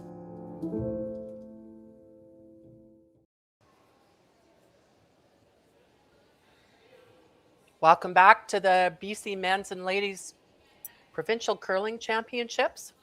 We are covering the ladies' round robin game between Kayla MacMillan from Victoria Curling Club versus Corryn Brown from Kamloops Curling Club.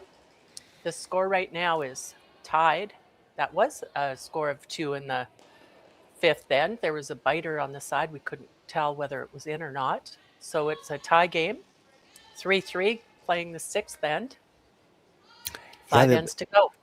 Sorry about that. The overhead view does give you a bit of a distorted angle. It looked like there was a white line out there. They removed it pretty quickly, but I happened to notice it was Brittany Tran that kicked it off, and that usually means she's conceded it was a second point. So even though we could see the white, that was in far enough. She didn't even feel like there was any point calling for a measure.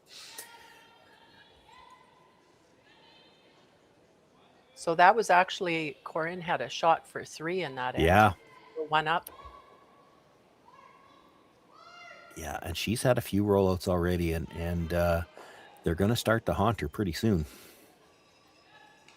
So, Sean, we were talking earlier off air about rocks and how these teams look at the rocks and test the rocks. And if you have, I know when I was doing the senior curling championships, there was one rock on the sheet we were doing. We were always on the same sheet.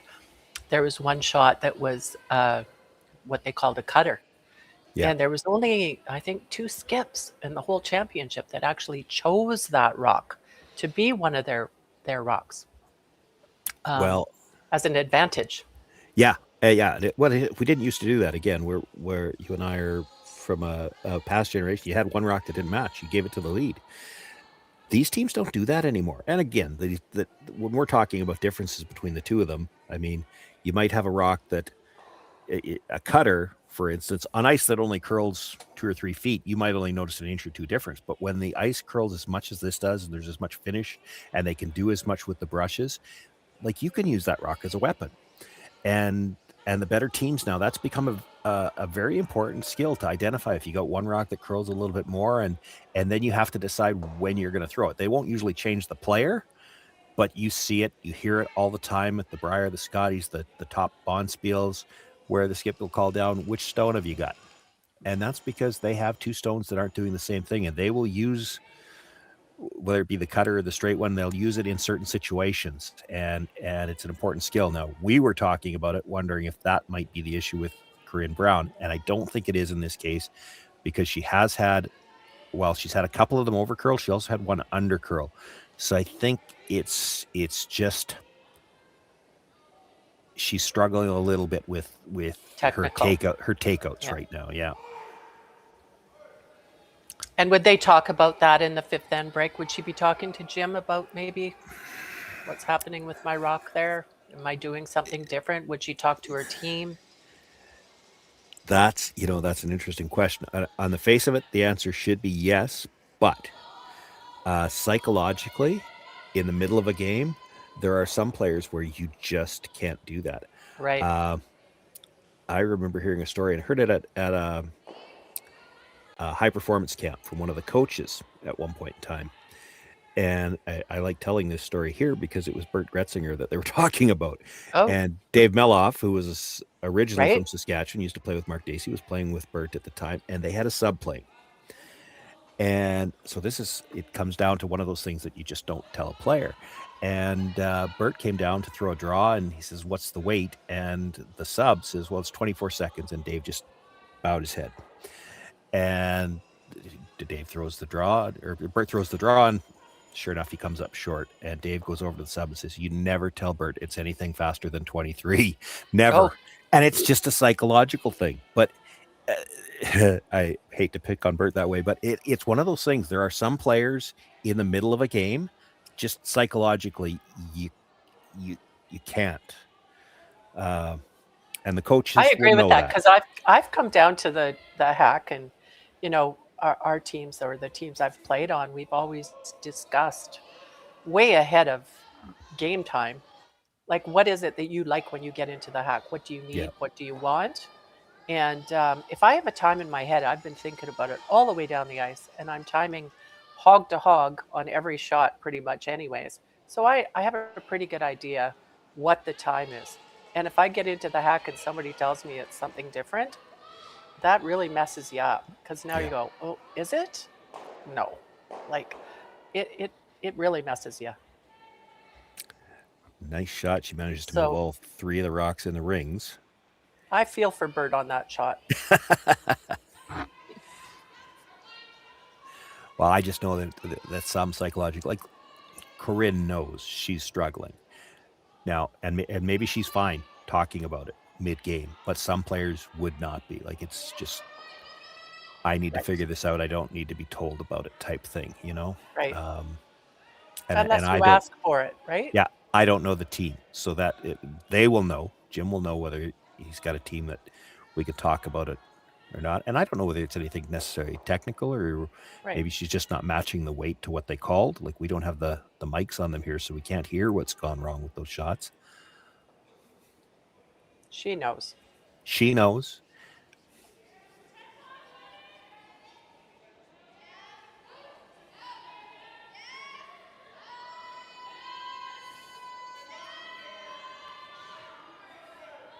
Okay, Corryn's set up pretty nice this end. She's got one on the top 4. I call that a power rock. Yep. Well, and the fact that there's 2 in there, it's still, the force is always alive. Now, Brittany's going to try to move all three of them here. See if she can get herself on the replay run again.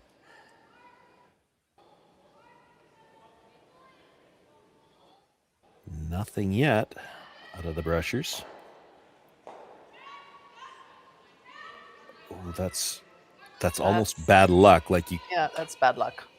You left it in behind cover. In fact, if anything, it's ever so slightly better.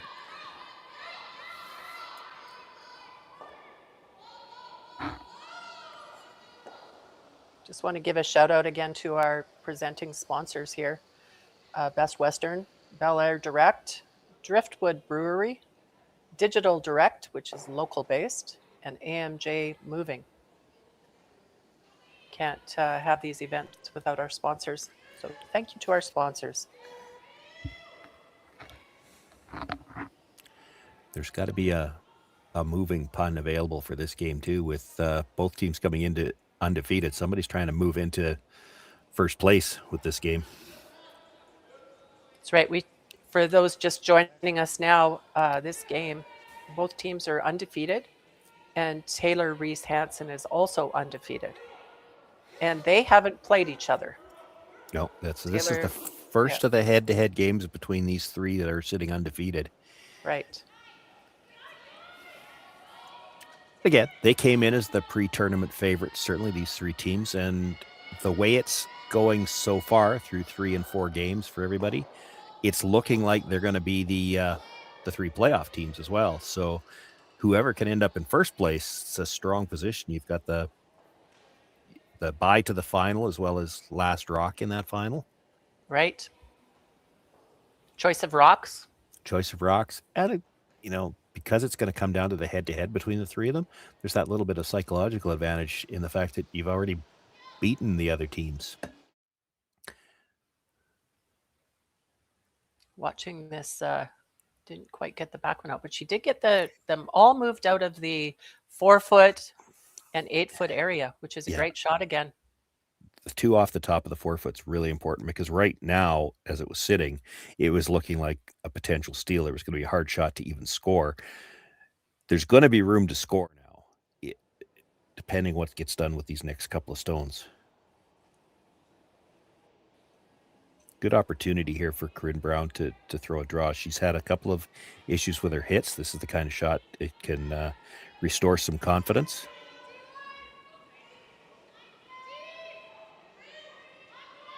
Looks like it's a long ways out there, but we know these finish hard. There it goes.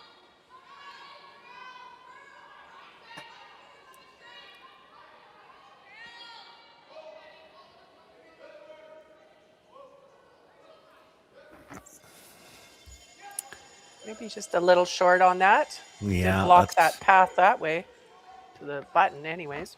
Yeah. But like you mentioned earlier, you can still come around that rock as well. You can. It again probably looks more natural to come around this side just because you don't have to get by as tight of a guard, but now she's got to go look where the broom is. She's out into that wide stuff where the speed could be different. It's on the wall side, as you mentioned earlier too, which we have seen both teams, whether it's deliberate or it's just the way the ends have evolved, they haven't played this side of the sheet as much.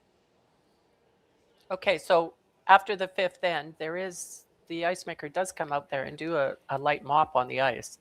Mm-hmm. And sometimes that increases the speed down the ice for some unknown reason. I don't think it'll happen here. And then that could be why Corryn was just a little bit late on that last shot.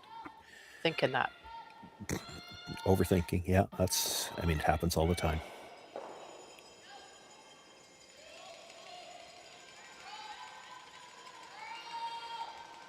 This is a big shot. You're in a little bit of trouble here. You make a good one, though, and you can flip it around on one shot from, well, we're in trouble getting forced to we've got a chance for 2.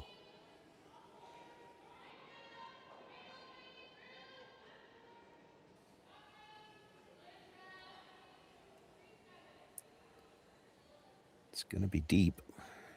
Yeah, it's tracking a little bit. It is shot rock, and it did get that little spin at the end, so it's over buried. She can't really chase it to push it out, but she could get there with a freeze. Right. That's not the ideal spot that she wanted that rock for sure. She wanted it in front. No, that actually came down quite a bit. If you're going to be deep on that, there's an argument to be made. Take that right to the back of the 8-foot. That's right. If you make a good freeze here, I think you'll have to try to draw to the side of the button on the other side to score.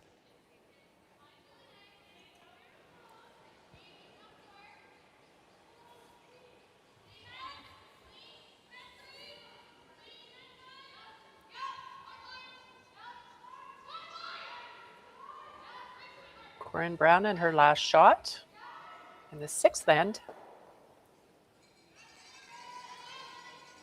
She's trying to freeze down, follow the same path that Kayla MacMillan just threw. I think she's got a little bit less rotation than Kayla, so she should get a little bit more finish. She might be able to get to the inside corner.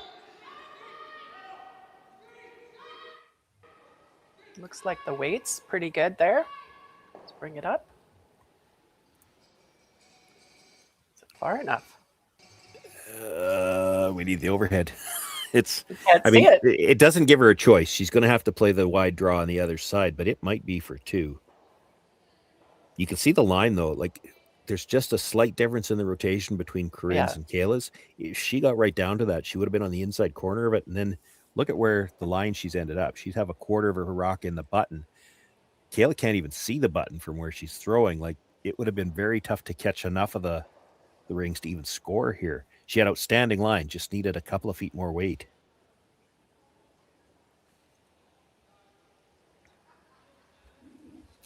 She's got to go really wide on this, needs full 4. It's going to look like it's a long ways out there for a while, but it will hook hard at the end.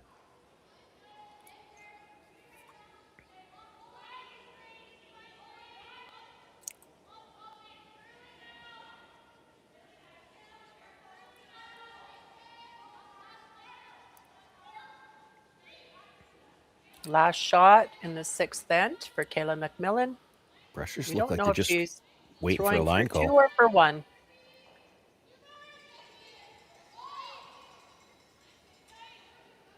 It's looking good. Maybe for 2 if she gets there. 2. Oh, it's close. It looks like blue, maybe. That's my guess. Yeah, I don't think she got there. So it might be just 1 red. They're going to measure? They're going to measure it.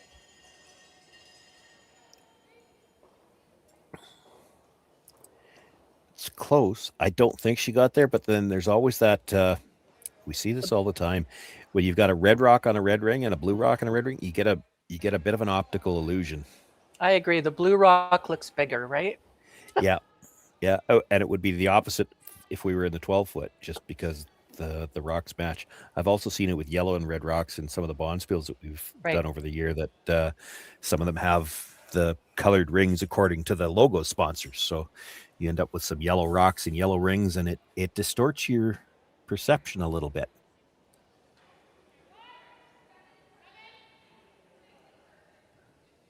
So they'll measure this for the 2nd point. Kayla's already got 1.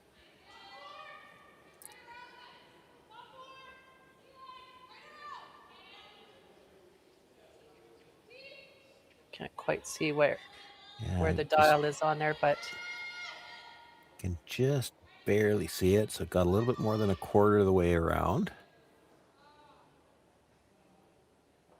The umpire will bring the rock that counts towards looked like the middle. Blue to me. Yeah, it was blue. So just 1 red in the 6th end. Kayla MacMillan will go up 4-3. We're heading into the 7th end, and we'll be right back. Hey, Mark, you ready for this game tonight? Yeah, I'm excited, man. Cupsy, what are you doing over there? Don't worry, boys. Was just on AztecSafety.com, took a fire extinguisher safety course. Paul, I'm putting out the fires from now on. Woo!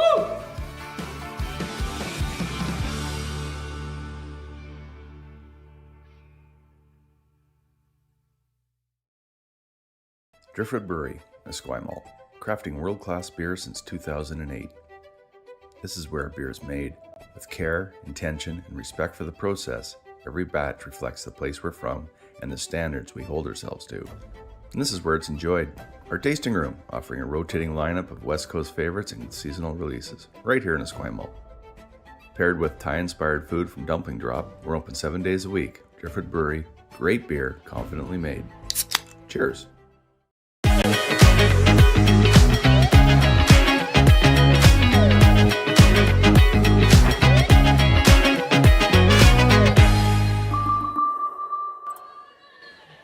And that's the team she has left to play. MacMillan worked every stats. She's played before bottom dwellers. And I know that two of the, I didn't see all of them, but two of the scores were very upset. So you haven't really been challenged yet.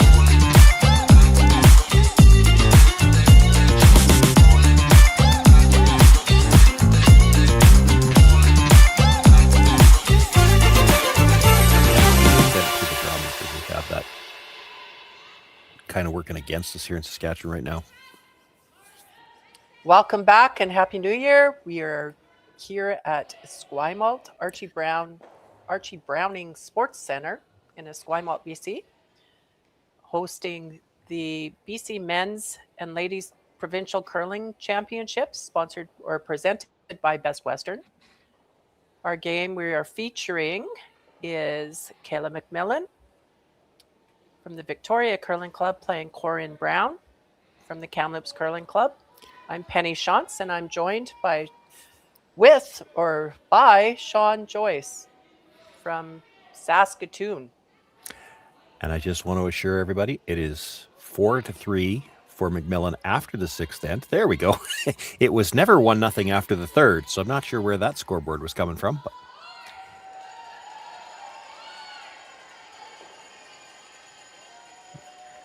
got to poke a little bit of fun at the, especially when it's another Saskatchewan guy doing the production, Roy McCusker. Right. When I catch him. Sean does all the games in Saskatchewan for the provincials. I've watched him over the years, and you do it with Kim, right? A lot? Kim Hudson, and then for the last couple of years, we've had Darren Dupont has been working the play-by-play for us. He's not available this year. So Nolan, I apologize, Nolan, I forgot your last name. He's going to be joining us, and Susan Lang is part of the broadcast as well. Susan Lang. I know Susan quite well, too. I guess you're not talking about Nolan Thiessen.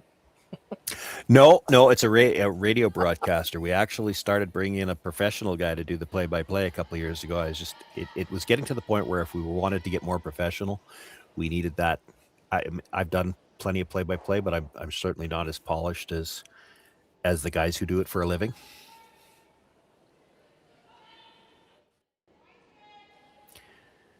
Took me a long time to get seventh end here. Sorry, Penny. Took me a long time to get a telestrator in Saskatchewan too, but we have one now. So if I don't get to play with it this week, I'm going to get to play with it next week. They do have a telestrator, but it's actually at the Archie Browning Center, I believe. I know. And we're not there. We're remote. I'm doing this from Coldstream, BC, and Sean's doing it from Saskatchewan. So we're not privy to that. They assure me they're working on it, although I'm not entirely sure they're not just poking fun at me in the background. It's one of those things. A telestrator would be nice to have to show all the angles, and then they were talking about it coming in. And the first game that I did this week, the very first end, there had to be 10 rocks in play, and there were angles all over the place. It would have been the absolutely perfect time to pull it out because they were talking about multiple shot options, and no such luck. But don't be surprised if we get into those types of situations here in this game as it goes in too. As you start to get into the last few ends of a game that's this tight, both teams are going to be trying to set up opportunities. We've already got some rocks in play here in the seventh and some angles. We certainly are. I just want to mention that the semifinals and the finals are going to be televised on Czech TV on January 3rd and 4th. There's the men's and women's here, but there's also the U20. The U20 is being played in the curling club next door for the BC Provincial Championship. You can catch all the scores online as well at curlbc.ca. They're on Curling Zone as well, which is the host site for Curling Stadium. There are a lot of resources if you want to keep tabs on your favorite teams these days that, weren't there 30 years ago.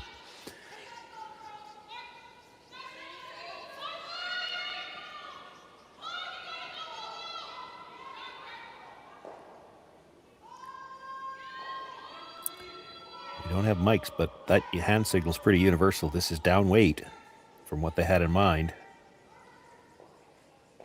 Just ticks the guard. Yeah, and you saw them switch sweepers at the end. I think that was a plan B when they realized they weren't getting by. They were hoping to tick that a little bit thicker and at least get it off the center line.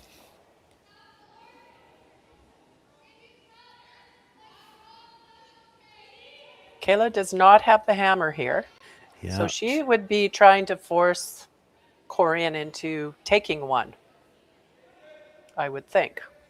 Yeah, ideally, in the seventh end, you don't really want to see a blank here. You'd love to get the force and then get the hammer back in the even end. She's not really thinking steal yet, but I mean, she's had 3 opportunities earlier in the game where she wasn't thinking steal, and it just kind of presented itself late. She got one of them, got a force out of another.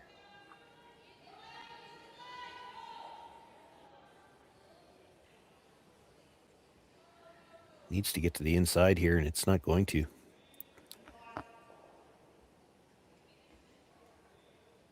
Maybe just a titch too much weight than what she really wanted. Yeah, well, I mean, they were playing to tap it. I don't think they needed to. I think it was more important to get the right line. I agree. Actually fortunate that it bounced off like that, because what does Corryn do now? Like, you make a play on the stone she just threw.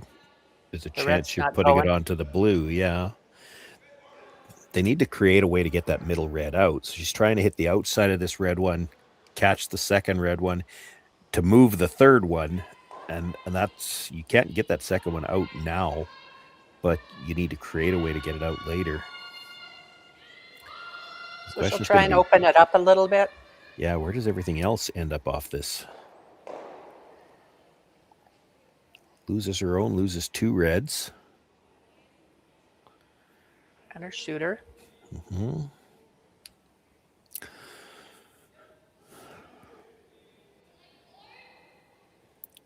Kayla can't really just leave that blue rock sitting there because it is in a good position. She can use it.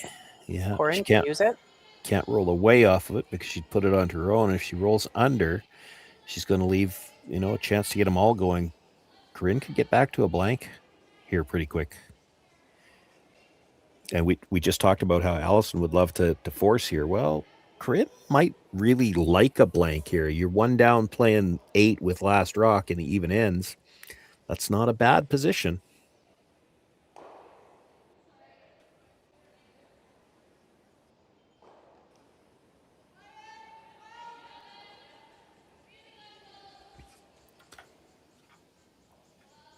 This is not a gimme either, and it's tight to the guard already.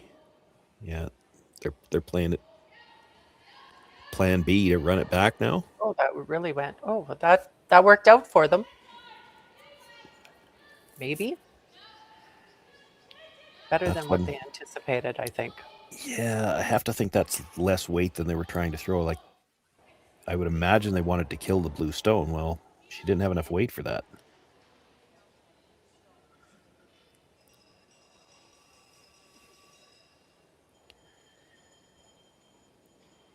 Wants to move all 3 reds here for sure.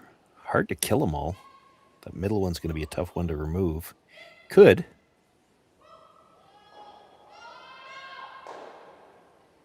Oh, just missed it. Okay, so yeah. Now MacMillan. You're thinking the same thing as I am. Do you hit the blue one or do you guard it? Yeah.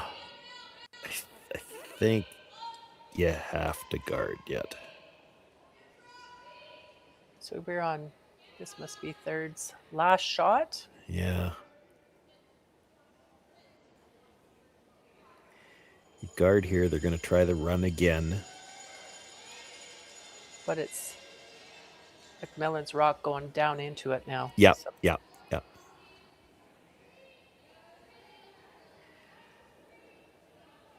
So I would say if it was your last shot, you'd hit the blue one and make sure you've got no worse than a 4. So there's still a possible steal there, even without a guard, because the double on those top two is not an automatic. Ooh, this is overcurled. Overcurled a bit.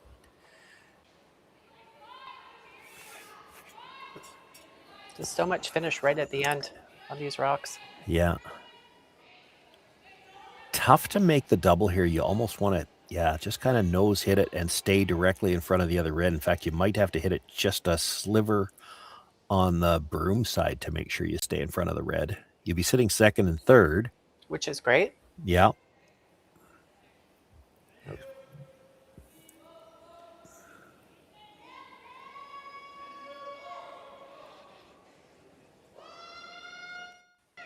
they're really sweeping this. Yeah, I'm not sure she's getting by. Seems around the center, it's just moving a little bit more than what both teams are anticipating. Okay, she has an opportunity to guard that again. Yeah. Kayla's got a little bit more rotation here, so her finish is right at the end.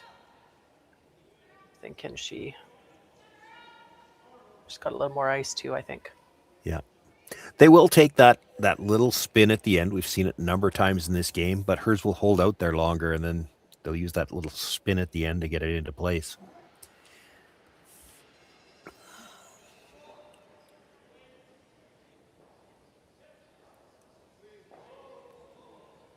Figured she'd likely guard on this one. It'll be interesting if it's the same shot presented to her with her last one. Does she guard again? Or do you hit that back one? Because you've already got the force in place.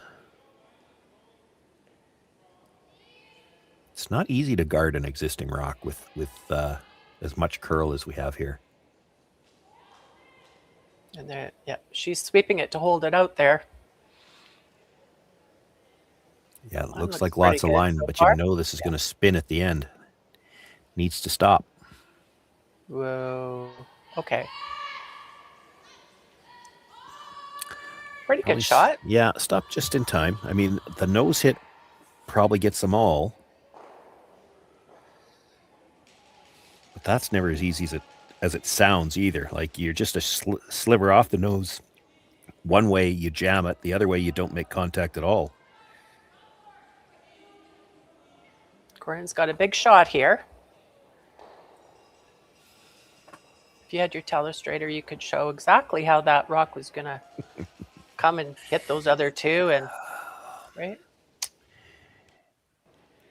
You're on Team Tease Sean. I see it.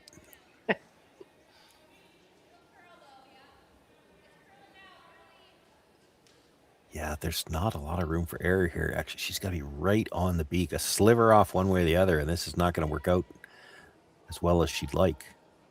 Okay, they held it good there. Looks real close. Yeah, oh, it did. Undercurled that little bit. Mm-hmm. So now Kayla has an opportunity here. She's looking at putting one right on top of it.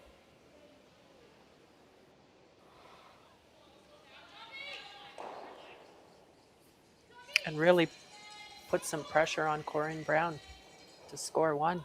Yeah, Corryn's probably going to play the hit and roll. Well, do you think she plays the in-turn draw? It's tough. She can't. I mean, it's there. I'd be tempted. If you're not going to tap that rock, I'd be tempted to just be full 12 foot between the two of them so she can't play the hit and roll.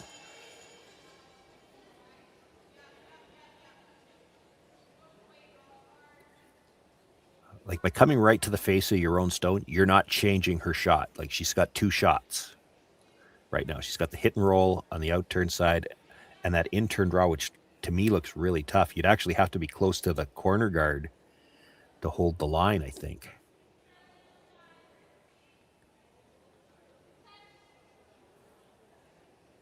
If you're coming to the middle, I like tapping this up a couple of inches. Take away a little bit more button.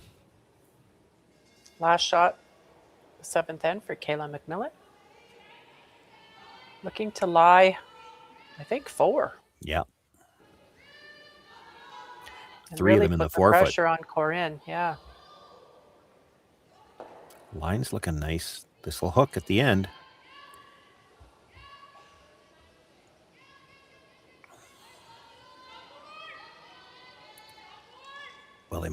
might have done a little bit more to take away a little bit of that draw. She's still got the hit and roll.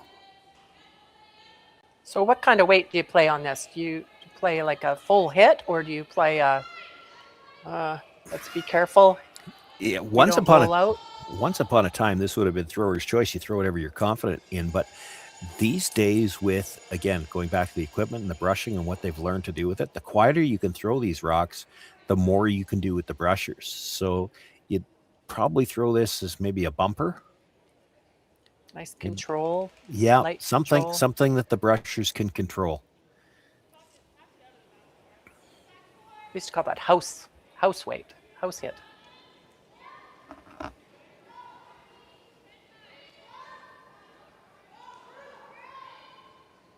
I'm just keeping it now. That must be pretty close. Corryn makes a great shot. 4-1. And we have a tie game after 7 ends. 4-4. Kayla MacMillan will have the hammer going into the 8th end.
Driftwood Brewery, Esquimalt, crafting world-class beer since 2008.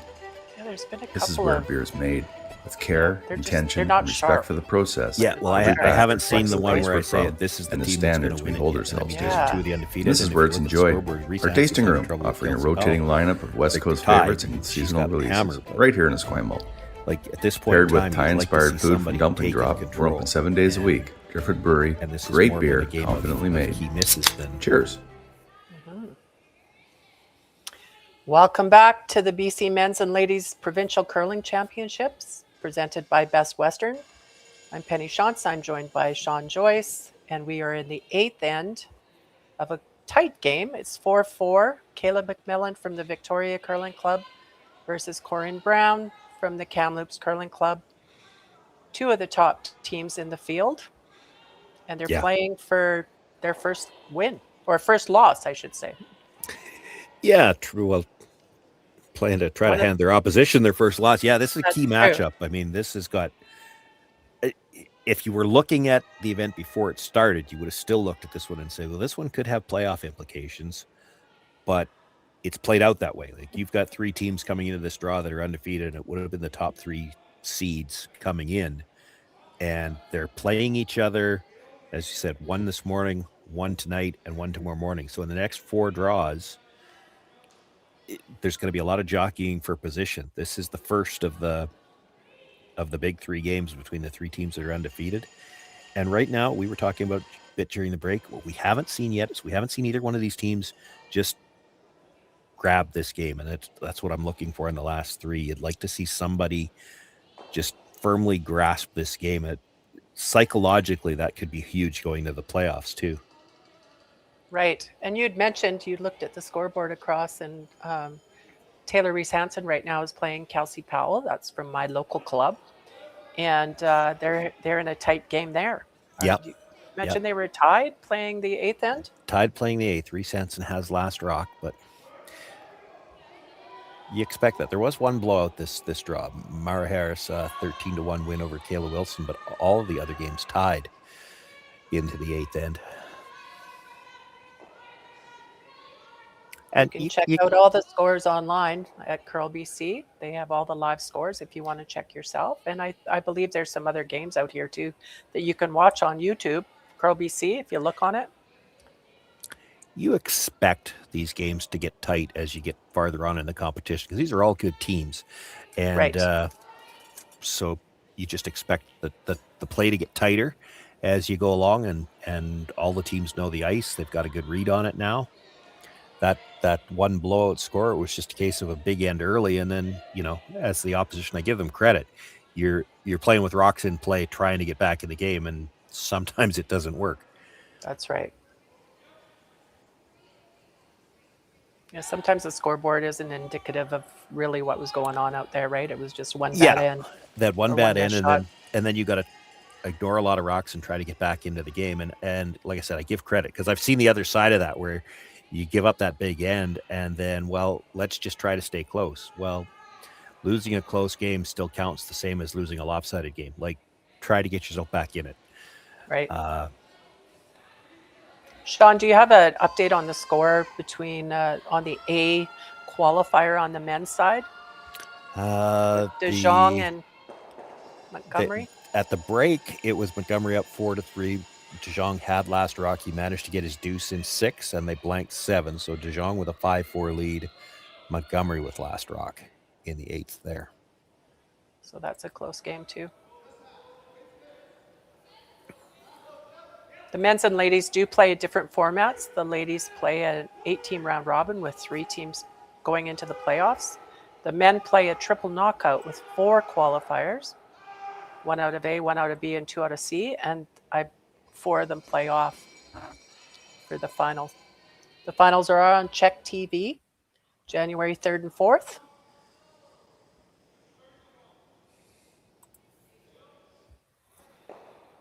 Mm-hmm. It's another out there. Slight missed opportunity early in the end, but MacMillan had a chance to sit 3 and so spread out that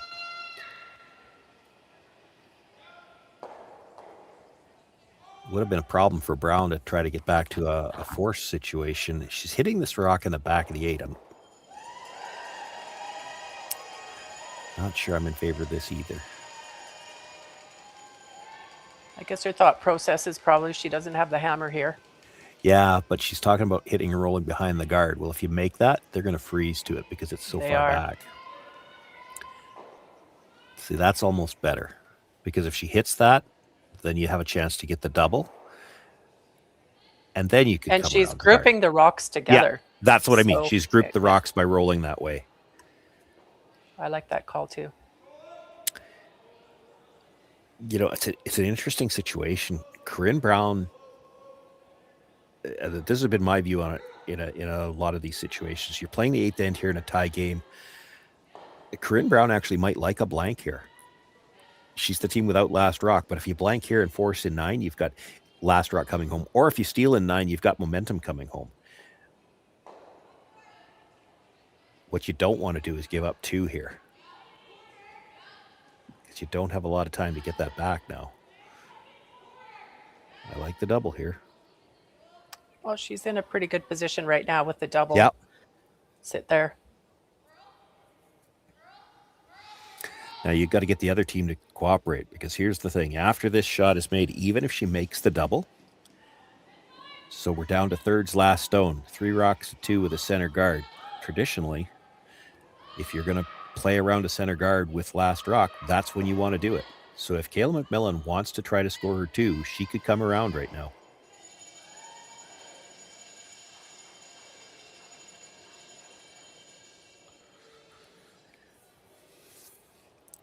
Looks like she's content to play for the blank here.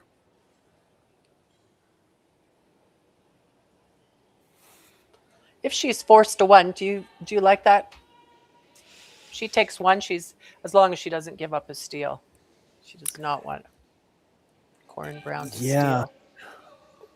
Tough to get forced here unless you roll out. Well, and there it is. I didn't like that hit. I would have come around.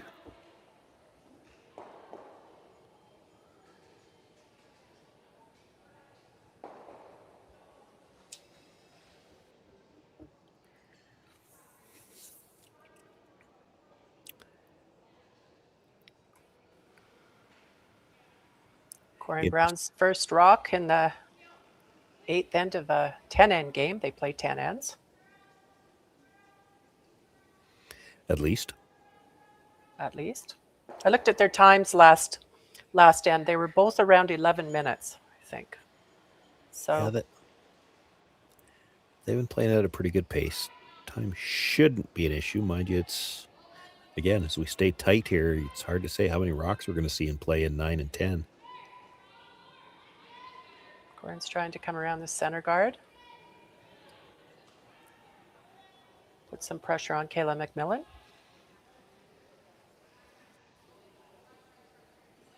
Looks like it might be a little deep. Yeah, they were caught there. Do you sweep for curl or do you try to let it stop in front of the tee line? It's just a little too deep.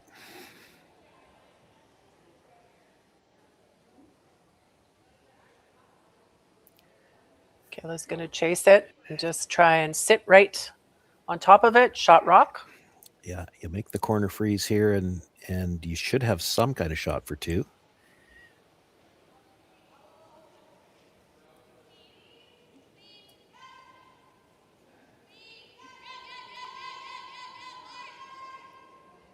But you're not playing with a lot of real estate here. You can't be short. You won't be shot rock. And you can't bounce off. You bounce off, you might leave Corryn Brown a chance to say, maybe make a nose hit, sit two, and you wouldn't be able to nose hit it back and be shot rock.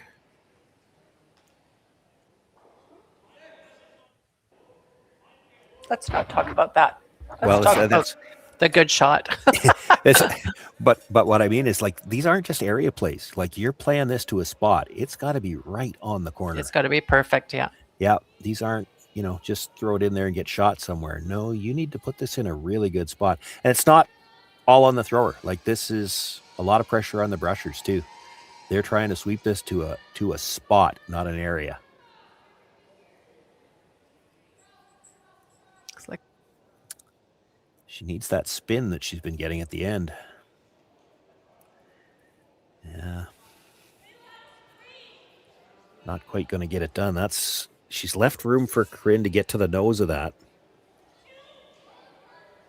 So would Corryn want to just tap that back just a bit so she's sitting two? Or would You that could. set up a double, like, or shrink You her could. house? Well, it is going to leave a double. I mean, there's going to be a double on the Blues, but I'm not sure you're ever leaving a double on the Blues where you could stay. Like, if she gets to the nose or just slightly the broom side of the nose tapping that back, the double is going to be a thin slash double, and I think you lose the shooter. Okay, so last rock in the 8th end for Corryn Brown. She does not have the hammer. Looks like she's playing the weight to try to remove it, which is fine, but then it probably changes where you want to hit this. It's got to curl a little bit. Yeah, just ever so slightly across the face and tuck a corner. Yeah, I didn't do that. That's okay. It gives her the shot for the blank, though. Like, if she tucks a corner, she doesn't have a shot for the blank. This still has to be made. It's not a gimme.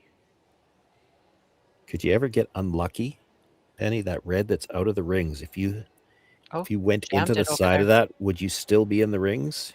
It might be, right? It's close. It might even squirt back in. Yeah, for sure. To make this, she's looking at hitting about half a rock, which is going to put her in the neighborhood of that red one.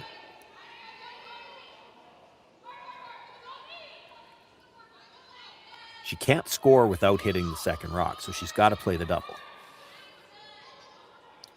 Nose hit, she wouldn't be far enough into the 4 foot to score, so she has to play the double.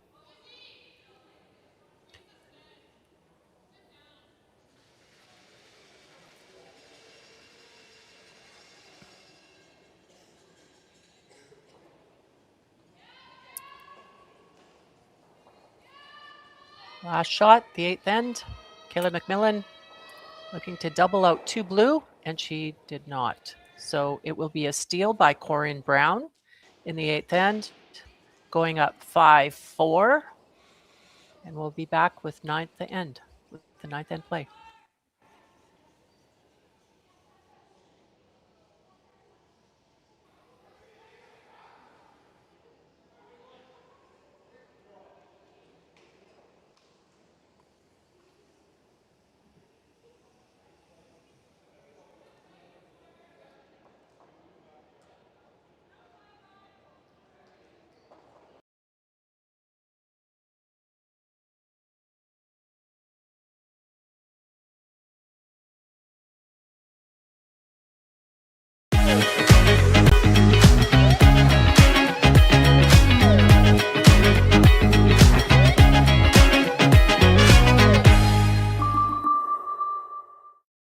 When I was younger, I thought purpose had to be big, like changing the world.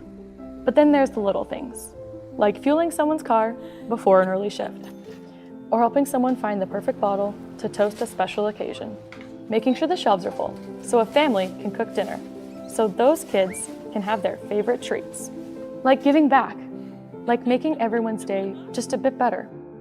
Maybe that's exactly our purpose.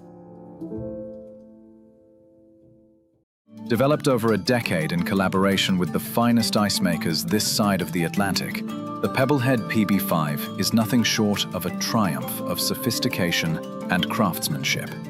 Weighing less than half its lumbering copper predecessors, yet boasting tenfold their durability, the PB5 delivers perfect, consistent ice, time after time. The PB5 by pebbleheads.com, the apex of ice-making ingenuity for the roaring game of curling.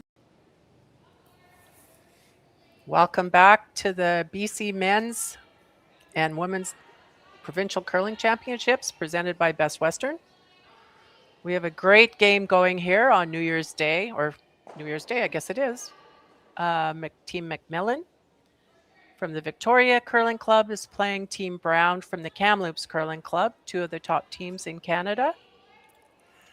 And it's 5-4 for Brown, stealing the last end. So how are they going to play this strategy now? There's always this strategy call. I'm one up without, I'm one up with. Yeah, and of course they talk about that going into the 10th, but it's just as interesting, I find, going into the 9th, because you got a situation here where if you're Brown, you've got a 1-point lead here. You would like to see a single point go on the board this end either way. You don't care. If you steal one, you're up 2. If you force one, you're tied up with coming home. That's a great position to be in either way. For MacMillan, the last thing you want is a single point. You either have to get 2 here or you need the blank. The blank's not a bad situation. As much as the stats still say you're better off to be 1 up coming home. With ice like what we've got here, and I think the ice matters, and it doesn't get factored into those stats enough. This is ice where you can generate 2.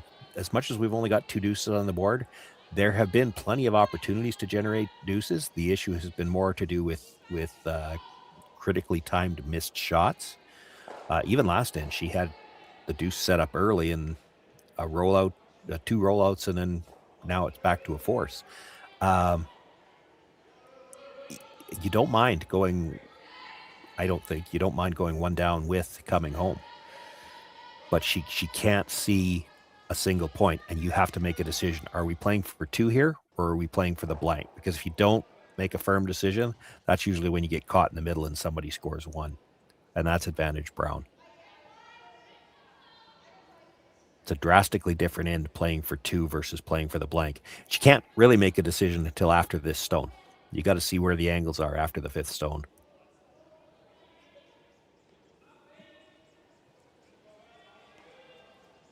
That's the fun part. It's probably nerve-wracking as a player, but that's the fun part of watching the game now with the 5-rock free guard zone, is that first 5 stones kind of sets up how the rest of the end is going to play.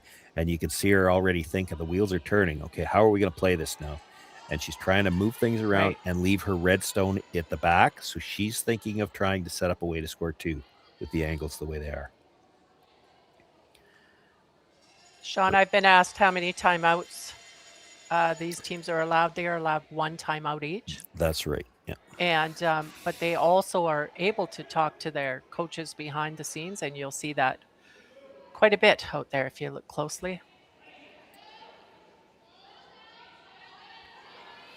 Between shots, you'll see the skip back there talking to the coach.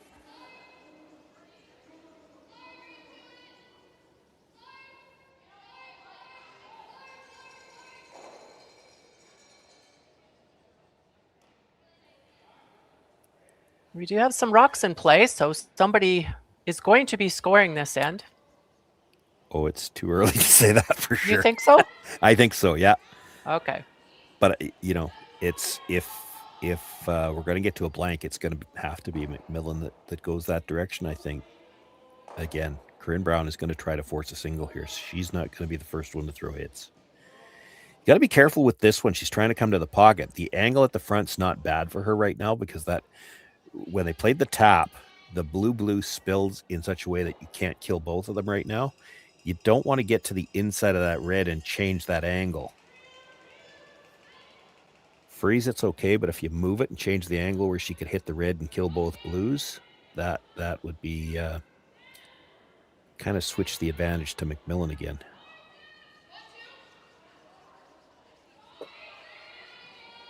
Got to get to the inside. That's pretty good. Pretty good shot. But here's where the hits start. Can you get you can get to the nose of that. The 2 blues will go. And probably 4 reds sticking around in the rings. You'd like to roll a little bit. You don't want to leave the reds overlapped.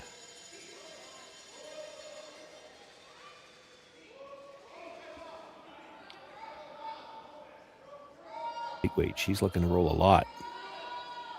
Big weight with a set. She might be really thin on the first one. Oh, and she sprinkled the rocks out a little bit there. Yeah, that's not ideal.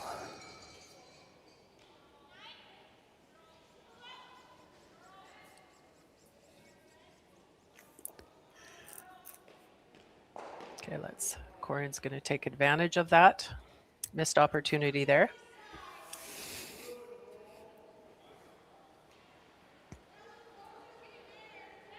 Throw up a center guard. Yeah, guard the red as much as anything else, because that red could still be run into the 2 blues. And then, Kayla's going to have to, it'll depend where this one ends up.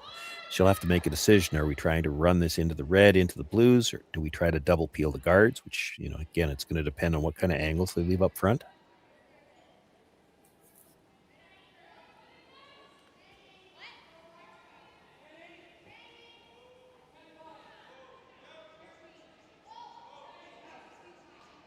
See, they kind of want to sweep for curl, but this is getting tight to the rings.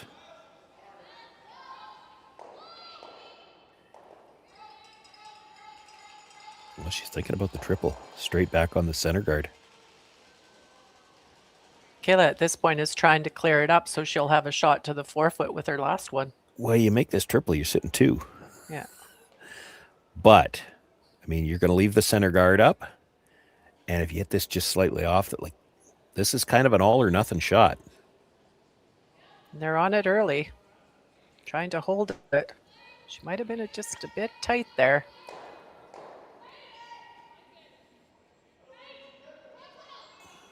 Well, not the end of the world. You still have to guard that one in the 8-foot, and at the worst, you're still going to have the angle in on the blue. There should be some double peels available, but we are getting late in the end. So Corryn wants her guard a little bit higher this time? Yeah. Yeah. So you have to anticipate Kayla's going to try to run something in. So separation, whether she's running it in to play a double peel or into the ones in the house. So you want as much separation, a little more separation as there is, the harder that shot becomes. Got to get to the line. Should.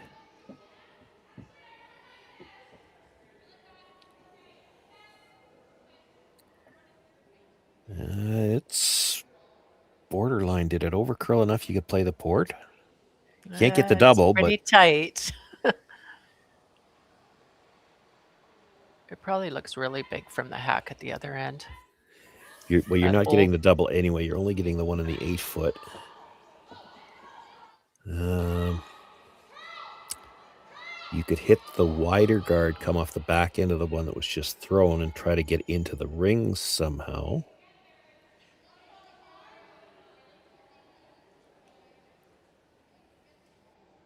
Can she see enough of the blue in the 12 foot to make the triple? It's close. Yeah. And if you don't, you're going to hit that other blue one off. Peel it off.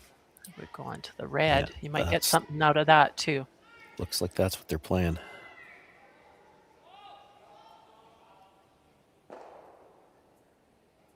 Not sure what she's eyeing up now. Well, I thought they were playing the blue in. Are they playing the double peel over the top, maybe? I think they're playing one that that front was, one, it looks like. yeah, over the top of the one in the 12 foot and then try to slash it back. So now your shooter could come across and kill the other blue guard, but you're probably staying there, I would think. I don't think she's trying to run this through the port this time. Well, if anybody can make that, Brittany could. Well, she's trying to run it through the port now. Oh. Yeah. That's not a bad shot. She Yeah. cleared it up. She's Got got rid shot of at two. shot at the back 8 foot now, and it's covered. Right. Can we see the replay on that one? There we go. Doesn't hurt me to not have a telestrator on this one because I could never have drawn all these. Yeah. She's got a tick on the red, a tick on the blue, a tick on the last blue, and then with the action on these stones and the spin on a couple of them, she moved 5 stones on that one. That is a great shot by Brittany Tran. Yeah, got rid of all the overlaps. They're not entirely out of trouble. Corryn has an opportunity here to come around and put one behind that guard.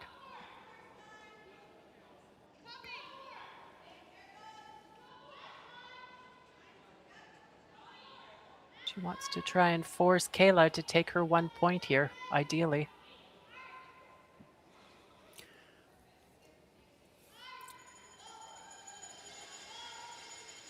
She a little light there? Yeah, or a lot.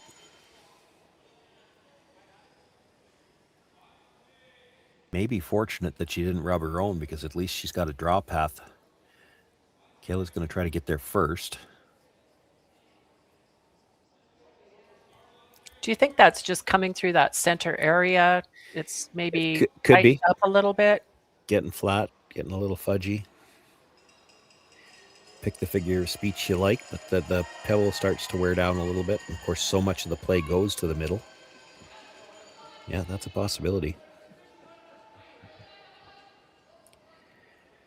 Kayla's And trying that's to one of decide those- which side to come. She's going to have fresh ice if she comes out with the out turn or comes in with the out turn. Sorry, Penny, I was just carrying on that thought. That was one of those things. We talked about it a bit off the air.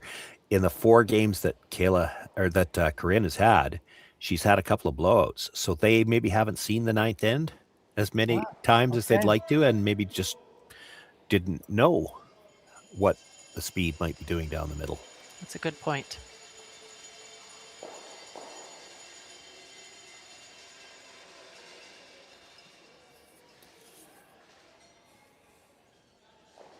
Kayla's taking the opportunity to go out into the fresh ice where she doesn't have to go down that center. Should be pretty nice out here. Well, she'll hope so. This is out onto that wide side on the board side, and we've seen it be rocks stay heavy. straight. Yeah, and they can run quite heavy out here too. And she's out probably wider than anything we've seen yet. She has to be. I mean, that's the only way she's getting by. But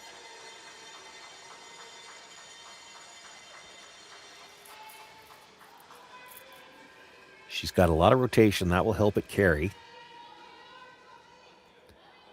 Rushers look like they want to go when they're waiting on a line call. Yeah. Must be close. Starting to move now. Now they're sweeping for distance. Kayla's got a great shot in there. Yeah, that's really good. And a path where she was largely guessing.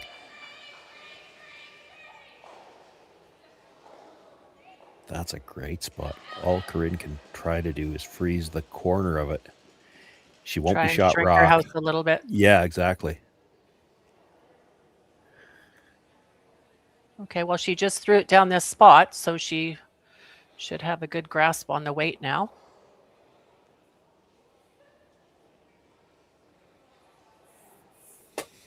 I don't think Kayla could have placed that rock any better. No, you couldn't. That's perfect. Like all she can do is freeze to it. If she makes the freeze perfect, you don't have a ton of room, but you still got room to go just a little bit wider and grab the edge of the forefoot and get your second point. This is not a gimme. That's not a big hole the way these rocks curl. She rubs either one of those blue ones going by, and this could be 3. Last rock for Corryn Brown in the 9th end.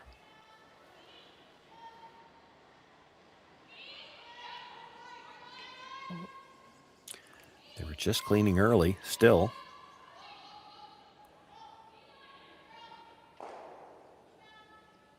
Now she's carving it for a little bit of curl. Oh, is she going to bounce too far? Pretty good, I think. Pretty good shot. Kayla does have an easier shot to get her to,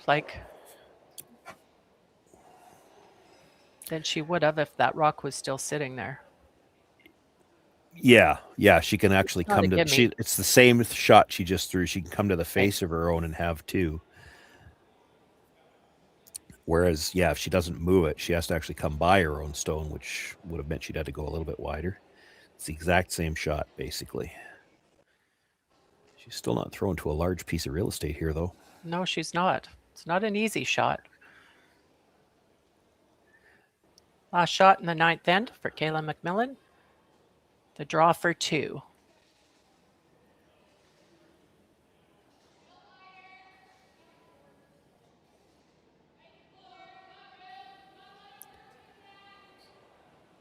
Sweepers are keeping it clean. Yeah, we got a brush down quicker this time, but now they feel like it needs to curl. I don't think this is going to come up enough for her. So she takes 1.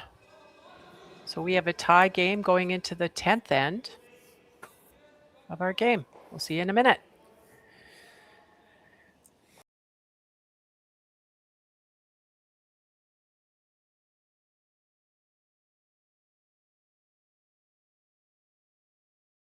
Aztec Safety is #1 for online safety training. Aztec Safety is the proud sponsor of the Aztec Safety Challenge, the #1 event on the World Curling Tour. And Aztec Safety has been a proud sponsor of Team Jacobs on our quest to represent Canada at the Olympic Games.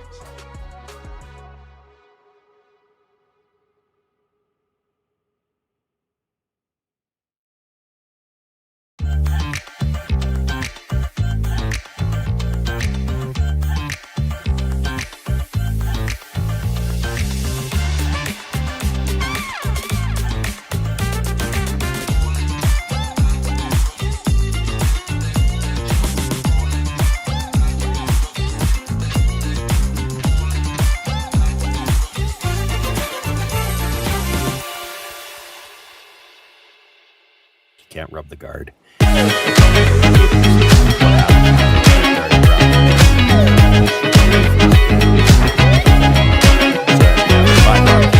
rocks and 3 in the forefoot, 2 guards and 3 in the forefoot, but yours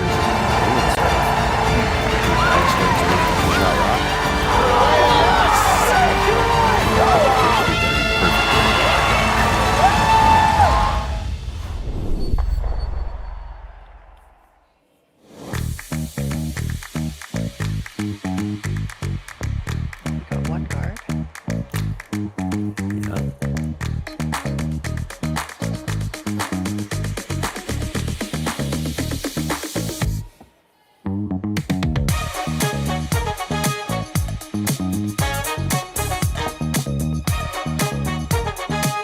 Is there 2 more games today? There is, but the next draw doesn't have any women's games in it.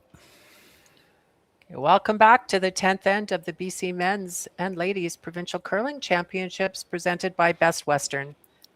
We are in the 10th end of a 10-end game. It will be.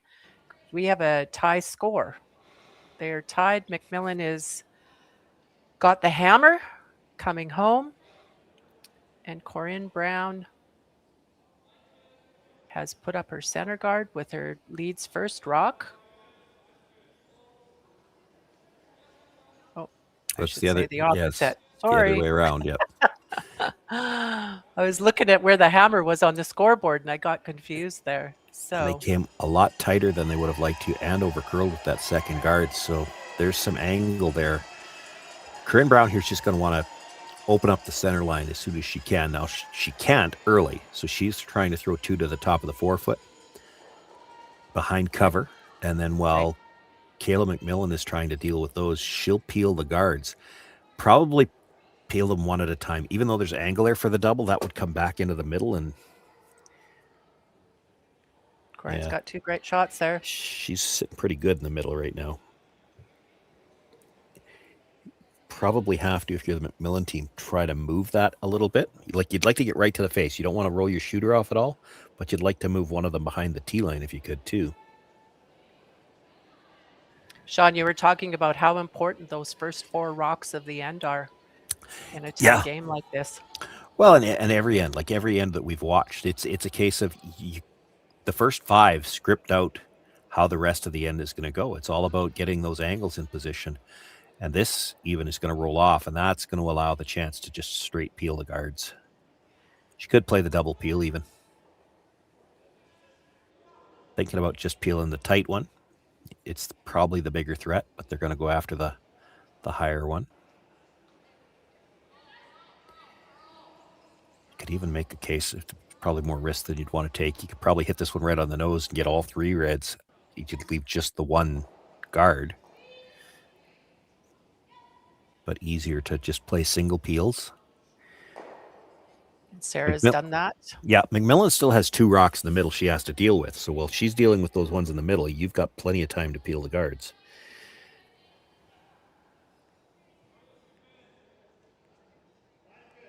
This to me looks like she's making a play into the house here. I'd be throwing another guard. Yeah, she doesn't have the ice for a guard. Got a little more weight. Is she playing the top back maybe?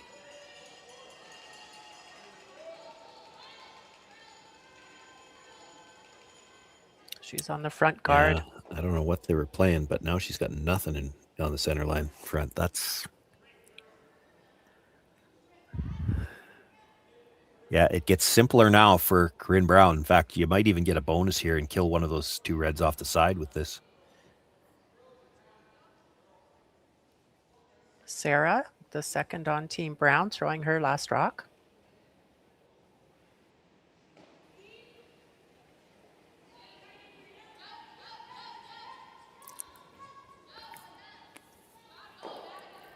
And she gets the 1. So now Kayla is forced to put up a guard, which we kind of thought maybe she should have done. I thought she should have done it last time. You know that Brown's going to peel it, but you keep her busy peeling guards for a little bit before you try to make the play in the house. And now you maybe want to think about where you're playing this guard. Now, she's just playing it out of habit on the center line, but that makes the peel pretty easy. You might want to think about throwing the guard a rock's width at least off the center line on this side, so about lined for about right there and tight to the rings, because then there's all kinds of shrapnel behind it that you could jam it into when you try to play the peel. Right now, there's nothing on, as we look at Corryn, there's nothing on the right-hand side of the sheet, so if you hit it anywhere on the broom side, there's no jam possible.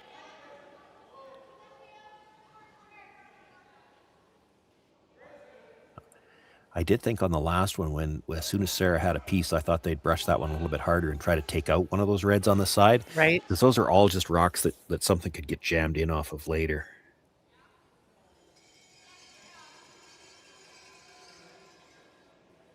So they're going to try to peel it that way and take one of those reds this time.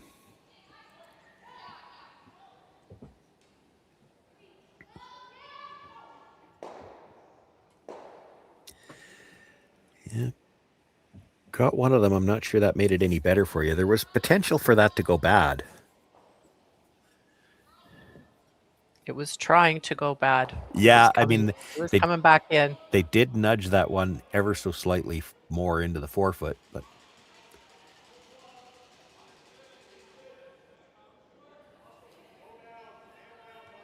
so now they're going to look to make the play on the two blues in the middle, and critical to be right on the nose here. You want to keep your shooter dead in front of the other blue stone so that it can't really be removed.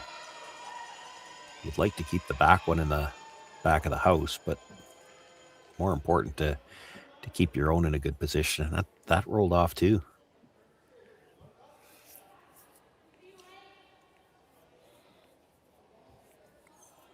Both teams haven't used their timeouts yet. Corryn's got lots of time. Oh, Yeah. there we go. There's a timeout. Let's talk about it. I think you're just hitting that one on the center line side. Try to move all three reds. Yes, it might jam on something at the back, or your shooter might take out your own at the top of the forefoot. But if everything ends up behind the tee line, you know you've got an open shot for your last one. That's right. She's worried about one red coming off onto that blue at the back 12. I don't think you can really worry about that. No, because it will be, like you said, behind the tee line. Yeah. So there's no guards left. If you get rid of everything in front of the tee line, you're going to have a relatively open shot for your last one. So their coach is Jim Cotter from the Vernon Curling Club. Jim's well known to BC and across Canada as being one of the best curlers. He's almost pulling triple duty here. I know he's curling in this as well. And his daughter's playing. And his daughter's playing. That's right. So he's player, he's coach, and he's dad, all at the same time, and none of them on the same sheet. So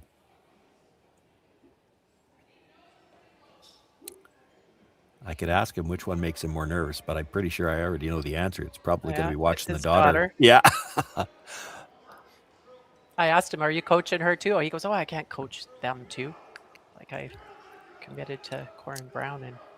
So they've got Doug Dalzell coaching them. She would have been about 15 at the time, 15 and then 16, coming to, he played with her in mixed doubles nationals 2 years in a row when it was held at my home club, and I was announcing at it.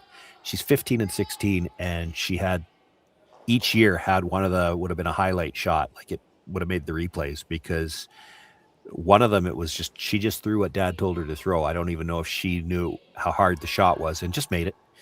But there's a good shot too. Cleared out a couple. It actually did pass the one at I think they were a little worried it was going to jam the one at the back. Not that that needed to be a worry, but there's a clear path to the button right now. Kayla's so Corryn's looking to just, or Kayla, yeah, tap it back. Tap it straight back. Leave it dead even with the other blue. You won't be shot, but if you can leave a pocket back there, that's all you can. You need something to work with right now. You don't have much to work with right now. If you can leave a pocket, Corryn's going to hit something, and then you try to put something in front of the pocket and hope she jams it. You haven't had any guards for a while, so that's all you can work with is to try to have some kind of pocket back there and hope for a jam.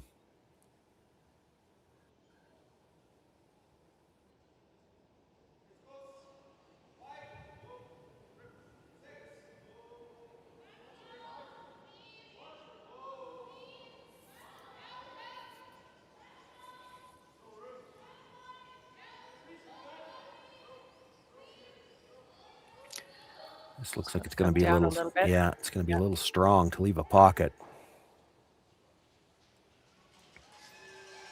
Okay, not exactly what she wanted. Too far back there. Yeah. Corryn's thinking about in the back, so yeah, Corryn's thinking about playing the double. Now here's the risk with the double. You make the double. And now is where I wish I had the telestrator, because you draw where the blue rock will be after you make the double. It's going to leave her the out-turn freeze to the back one, and you're going to have to draw to beat her, assuming she locks the freeze on.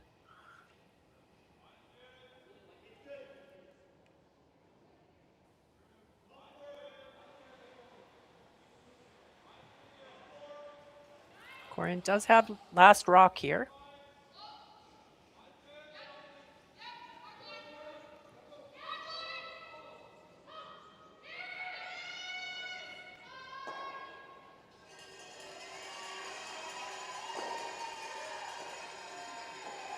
Oh, she did exactly what you said. Yeah, she got that little spin at the end, though. That's going to help because now this freeze, if she doesn't get that last little bit of a spin, it would have been maybe in the way.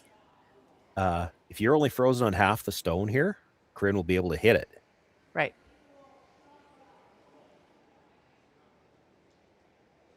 The only thing I can see that they might be talking about. So basically, there's two ways to steal one.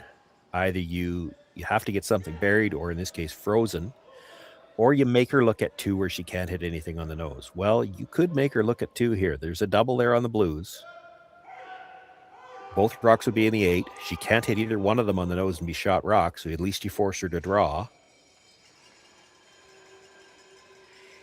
It's really hard to make this freeze good enough because that last little spin she got at the end, if you're not dead on the nose on the freeze, she can probably blast it out.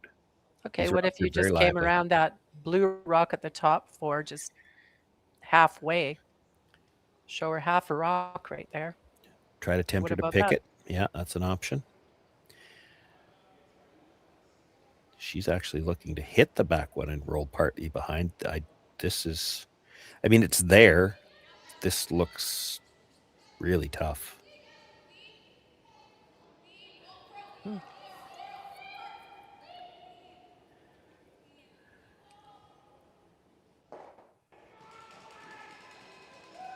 So she did use her timeout. Yeah. Discussion with her coach.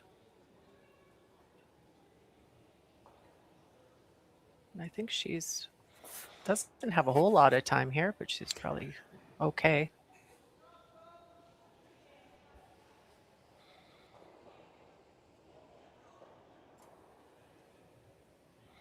Last shot for Kayla MacMillan. Looking to steal in the 10th end against Corryn Brown. She's got a positive rotation anyway, but that was quite a big pop. She's got to get across the face.